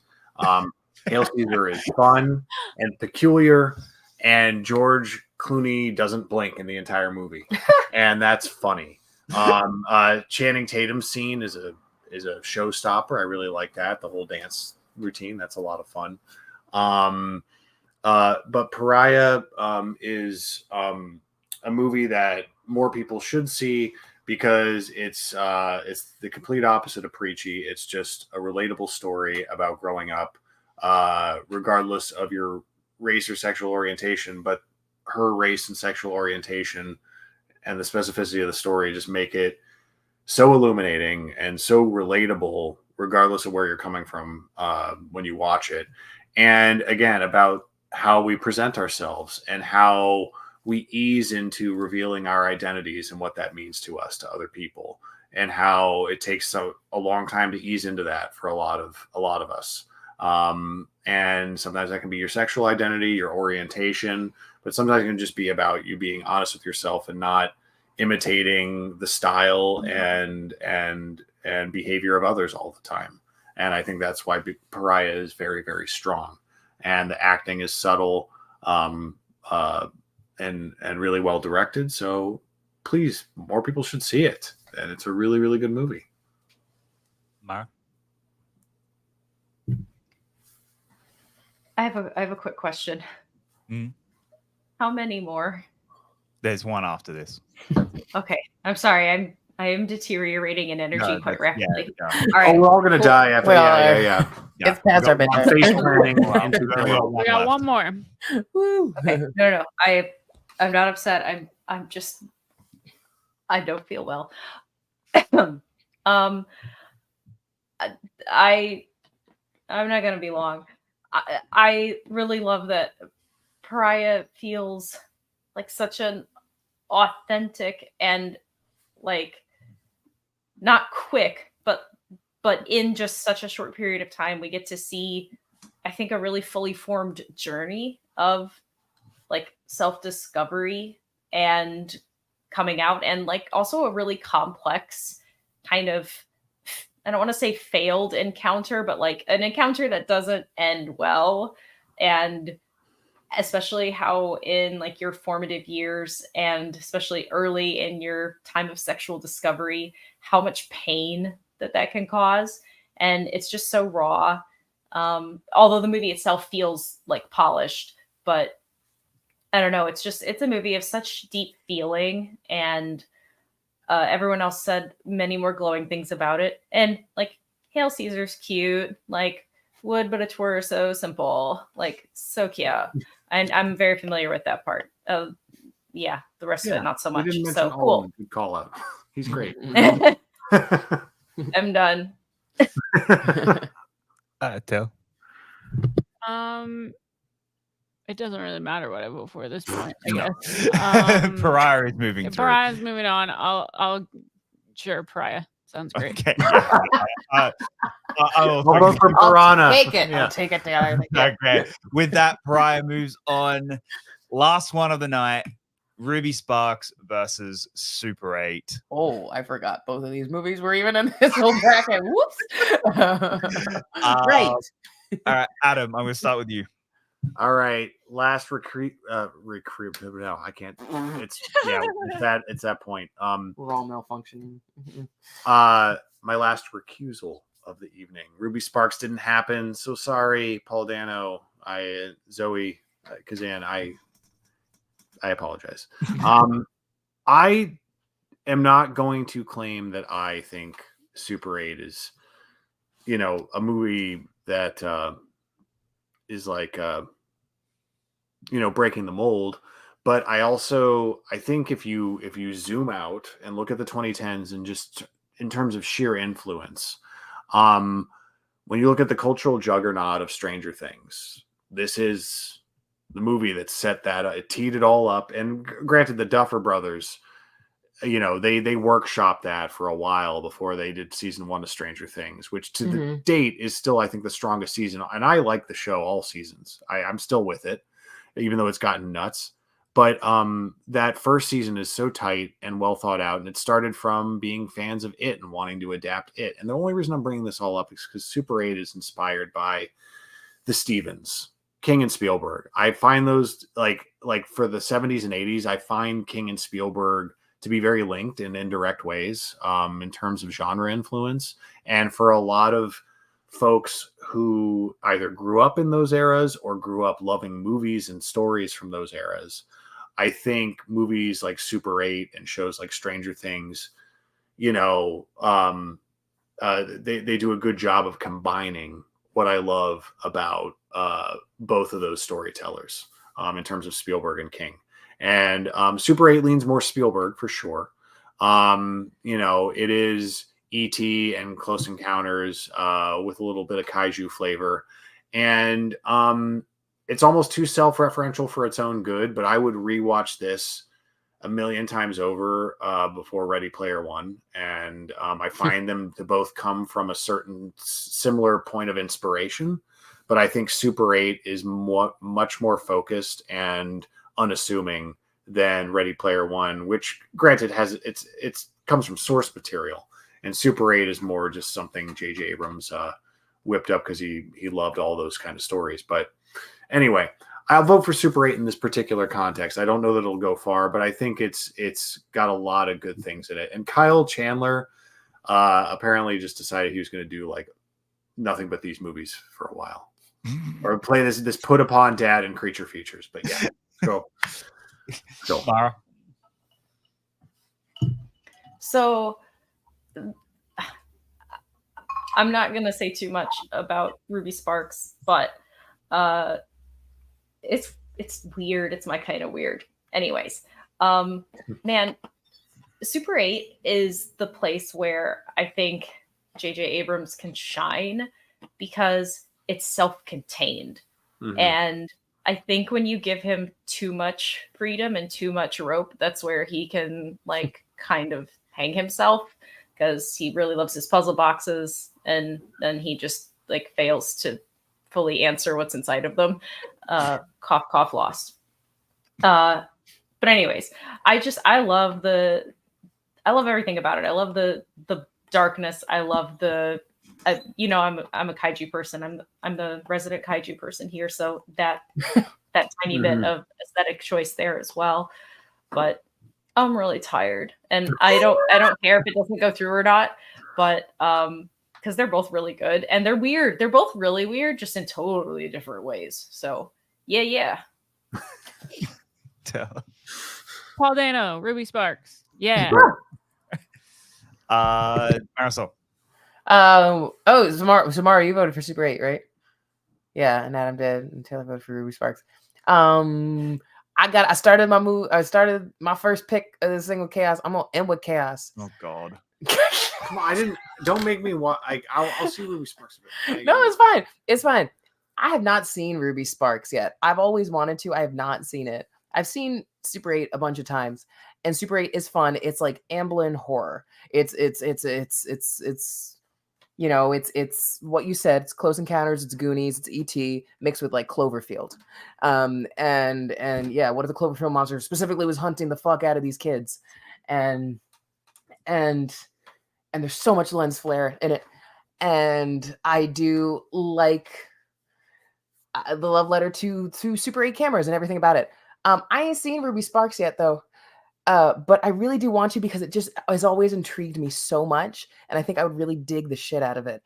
So I'm gonna vote for it, even though I usually don't. I usually almost never vote for movies I've never seen over a movie I have seen that I like, which is Super 8. I'm gonna be chaotic, and I'm gonna do some wild shit. And I'm gonna vote for Ruby Sparks, and I'm gonna make Jacob choose because I want to see. Well, with that chaos vote, you have eliminated Super 8 because I do not like Super 8. It does God, not work for me, and I really like Ruby Sparks. So yeah, and you know, Ruby Sparks is also $3.99 to rent. we will then chalk it up, baby, because we want the Ruby Sparks this week. All right, don't get cheap on me, okay? Don't get Ruby cheap on me. Sparks. Oh my I was god. having sorry. Guys, I lost Mara. thank you so much. I'm just gonna be real quick. We go through. We have done all new movies. That is it for new movies. We are back onto the wall. We're back next week on Monday night. We're gonna be doing going back through round 2 and 3 for the first bracket. So here are the 16. We're gonna take these 16 movies and get them down to just 4. Before Midnight, Drive, Crazy Rich Asians, The Farewell, Game Night, How to Train Your Dragon, Inside Llewyn Davis, It, La La Land, Ugh. Parasite, Pain and Glory, Ready or I Not, hate this already. Rocket Man, Whiplash, The World's End, and Zero Dark 30. Only 4 will remain by the end of next week.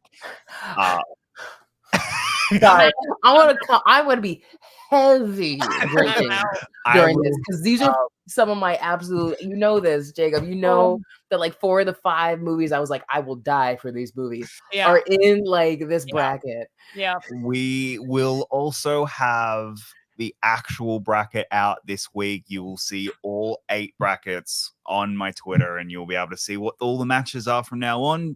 You can see them if you just go onto the site and onto the episodes and listen, because you'll be able to figure out what's playing up against each other. But we'll have an official, actual visual representation for you later this week, guys. It's been a long one. It is very late. We're signing off. We're signing off. Everyone needs sleep. Thank you so much, guys. And I just want to say thank you. We will see you all next Monday at 6. Yeah. What, Mo? What? Oh no. Yeah, I just wanted to make sure because it's not Sunday. It's Monday. Yeah, so next week we're Monday at 6 p.m. For Memorial Day weekend. We will see you guys next week. Thank you so much for hanging out. It is very late. Bye, everyone.